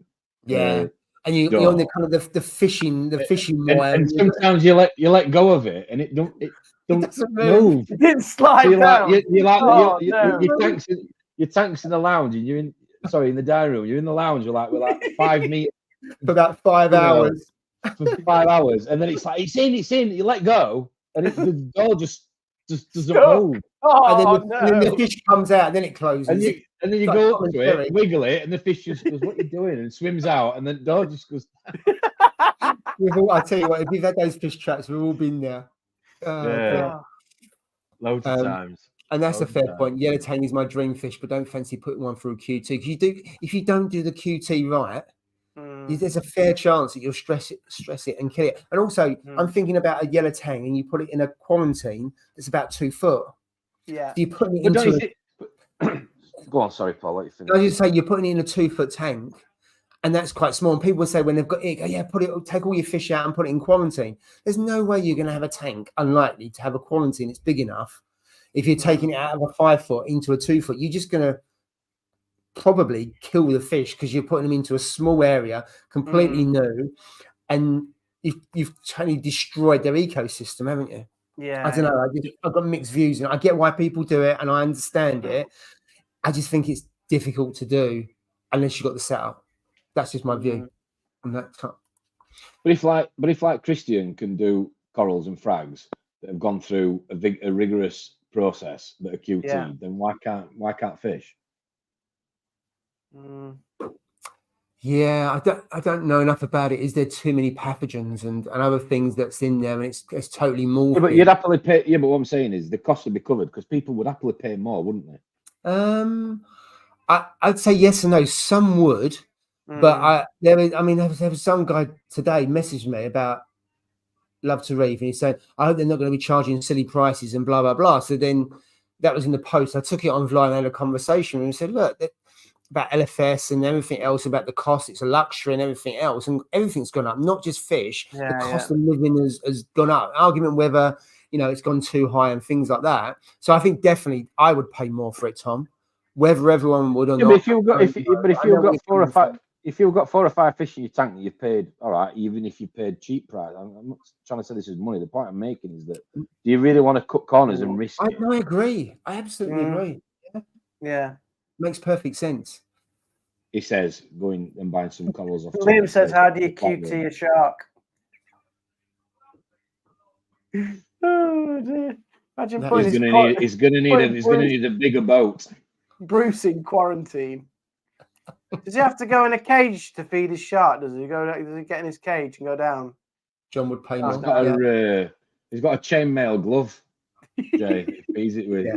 Yeah. And this is a fair point, isn't it? I haven't had fish for ages because I dread it. because you've got a purple line and a 6 line, and it does change the whole hierarchy unless you've got the dynamics. Yeah, absolutely. You know, I've noticed it a number of times. The dynamics change as you put fish in. I've deliberately kept the stocking low because I just didn't want high nutrients and stuff like that. But part of it is I don't want all the aggro of putting new fish in, because you're constantly thinking, is it going to turn? Is it going to feed? Is it going into the sand, never to be seen again? All that. I'm more nervous about fish than I am coral, actually. And you pay more for coral than I do fish. It's weird. Well, it's risk over reward, isn't it, for me? Yeah. It's what are you really going to achieve? Oh, I've added another fish. Oh, I've just killed 4. Yeah. You change the hierarchy, don't you? That's the thing. And also, have you might not be enough space for every fish to have its own little, because fish need their own little zones, don't they, within the tank to feel safe. Well, I do also think this hobby is very addictive. Oh, 100%. Like who hasn't wanted one of every frag pretty much? Pick a mix for sure. It does. It gives you the bug. Yeah, it does. Gives you the bug. Yeah, and that's where I think getting something over not buying something wins for most people, because I've been there. And impulse buying as well. I think that's one of the worst things. You go in there. Oh, I love that. I don't do it anywhere near as much as I used to. First thing we bought for one of our first tanks was a reef lobster. A reef lobster? You've not seen one? Yeah. Purple with the orange claws. Yes. Yeah. Oh yes, yeah. I think I've. Caused absolute havoc. Paid 60 quid for it. Took it back a week later. Got 30 quid credit. Bought something else for it for 30 quid, and then week after he put it back up for sale for 60 quid. Definitely in the wrong trade. Making a lot of money out of you there, Tom. Absolutely. Yeah. Just a couple of comments there. Saved me 6 to 8 weeks of doing it. This is the QT, probably cheaper than me running 2 quarantine tanks as well as 2 main displays. Absolutely. And you need the space and the time and the knowledge and everything else. So yeah, if someone else is going to do that, it's going to cost more, isn't it? If you're buying any kind of service, you pay the money for it. The expectation that they'll do that and it won't cost any more, I think, is a bit unfair to the LFS, and also lack of understanding of what they would need to do. I just think people would. It's like why is Christian stuff? It's amazing. Obviously, I met Jay. I went and looked at it, but why are his corals priced what they priced? Well, because the amount of effort that's put in. Yeah. The point I'm making is there's no reason why fish can't be dealt with the same, or another animal. Yeah. You can buy a dog off Facebook, or you could get one that's KC registered and whatever else with so much blood, bloodline, or horse, or whatever analogy you want to do. It's no different. Yeah. There is something you get what you pay for. Not on every occasion, but generally that's the case. You don't always need the most expensive, but don't always go for the cheapest. It's that kind of, is there a sweet spot that you're comfortable, you can afford, and you're paying for the value for money, and I suppose the quality behind what you're buying. That's a fair point about restraint is the hardest part of the hobby. Definitely. Yeah, definitely. It's difficult. Restraint, which then feeds into lack of patience when we say, well, actually, you need the time and you need the patience for it to evolve. So it's restraint in terms of going to buy other stuff, which I suppose is the jumping in and having that patience to keep it as it is and not making too many changes and other things like that. Frags are far hardier than colonies for any tank. From my experience, people might have other opinions, but in terms of hardier, in terms of more, more likely to survive and grow. But again, they're a tenth of the size that you want it to be, so you're rushing it, so you spend more and you want a colony and not a frag. But you're more chance of a frag survive than a colony survive. Again, just from personal experience. I've heard that somewhere else as well. It's the patience again, whether you've got it. Yeah. Right, I've got a few more comments here. But I also think you've got to have some disasters without being horrible and putting a downer on it to sort of make you almost a bit more resilient long term in the hobby. Because it doesn't. Anybody that sits here tonight says, "Oh, I've never had a problem with my tank." Complacency in it, then it leads to complacency. And human error. Yeah, too much of it. or you haven't really tried and pushed the boundaries, because life's about that. If you don't make mistakes, then you haven't done anything, and you become a better reefer for the mistakes you make. Just hopefully your mistakes are small ones and not disastrous ones. Yeah, and you learn from it. You understand what you did and why it happened. I think, you know, what I always say, definition of an idiot is somebody who keeps doing the same thing over again but expecting a different result. You know, definition keep of doing it. You keep doing it, it's going to keep happening. So understand why it keeps happening. Is what I say. Yeah, I've seen it, Scott. It looks epic, to be fair, mate. You like that blue spinal lobster. It looks awesome. The massive whiskers. It looks. Has it? I haven't seen it, Scott. Send me a video. I'd like to see it. Send me a video. Yeah, absolutely. Yeah. Seen it on his Instagram. It looks awesome. So I'll check it out. Yeah, I culture my own white worms. Don't QT anything. I believe a good natural immunity is key. That's a fair point. My strength is watching your Insta videos and not running out. Oh yeah, his Achilles is awesome. Some of the tangs in his tank. It's absolutely huge. Got my signature order spot on. Yeah, Christian knows exactly how to grow. He's top draw. Absolutely. Yeah. The good thing about his corals as well, like they don't shift out the farm for about 9 months roughly. So they're all like aquarium spaced out and stuff like that. So they're as hardy as they can be. Yeah, they're quality. Yeah, absolutely. Right, we've come to the end of the chat. Oh. Yeah, Stevie Boy's not joining us now. So he's enjoying his fair play to him. Yeah. Right. Should we call it a day, guys? A long one tonight. I enjoyed it. Yeah. Thank you for I was watching you when I was in the car. Oh yeah. Oh really? Yeah. Hence my comments. So well done, chaps. Thank you for doing that for me. Appreciate it. And thank you for everyone watching as well. Really enjoyed this evening. Hopefully you've learned about disasters and nightmares. Yeah, it's a good one, that was. And thanks to everybody in the chat who's kept us going as well, because I'm getting a bit tired now at the end of this one. So the chat really helps, you know, keep the chat going, doesn't it? And catching up with everybody. It's good. Really good. Yeah, thank you. Right. Thank you everyone for joining. I think we're going to be with Mogsy next week. Mogsy doing it, yeah? I think so, although it wasn't clear from the conversation today. So I'll message him in the week just to make sure he is, in case he's working a lot of nights. That's why he hasn't been on there, which is, I know he's frustrated with. But I'm sure he said he'll be on next week. Good. I look forward to that one. Absolutely. Yeah, definitely. Right. Have a great weekend, everyone. Have a great weekend, guys. Have a good weekend, everybody. Next week. Yeah, see you. Bye for now. See you later. Bye-bye.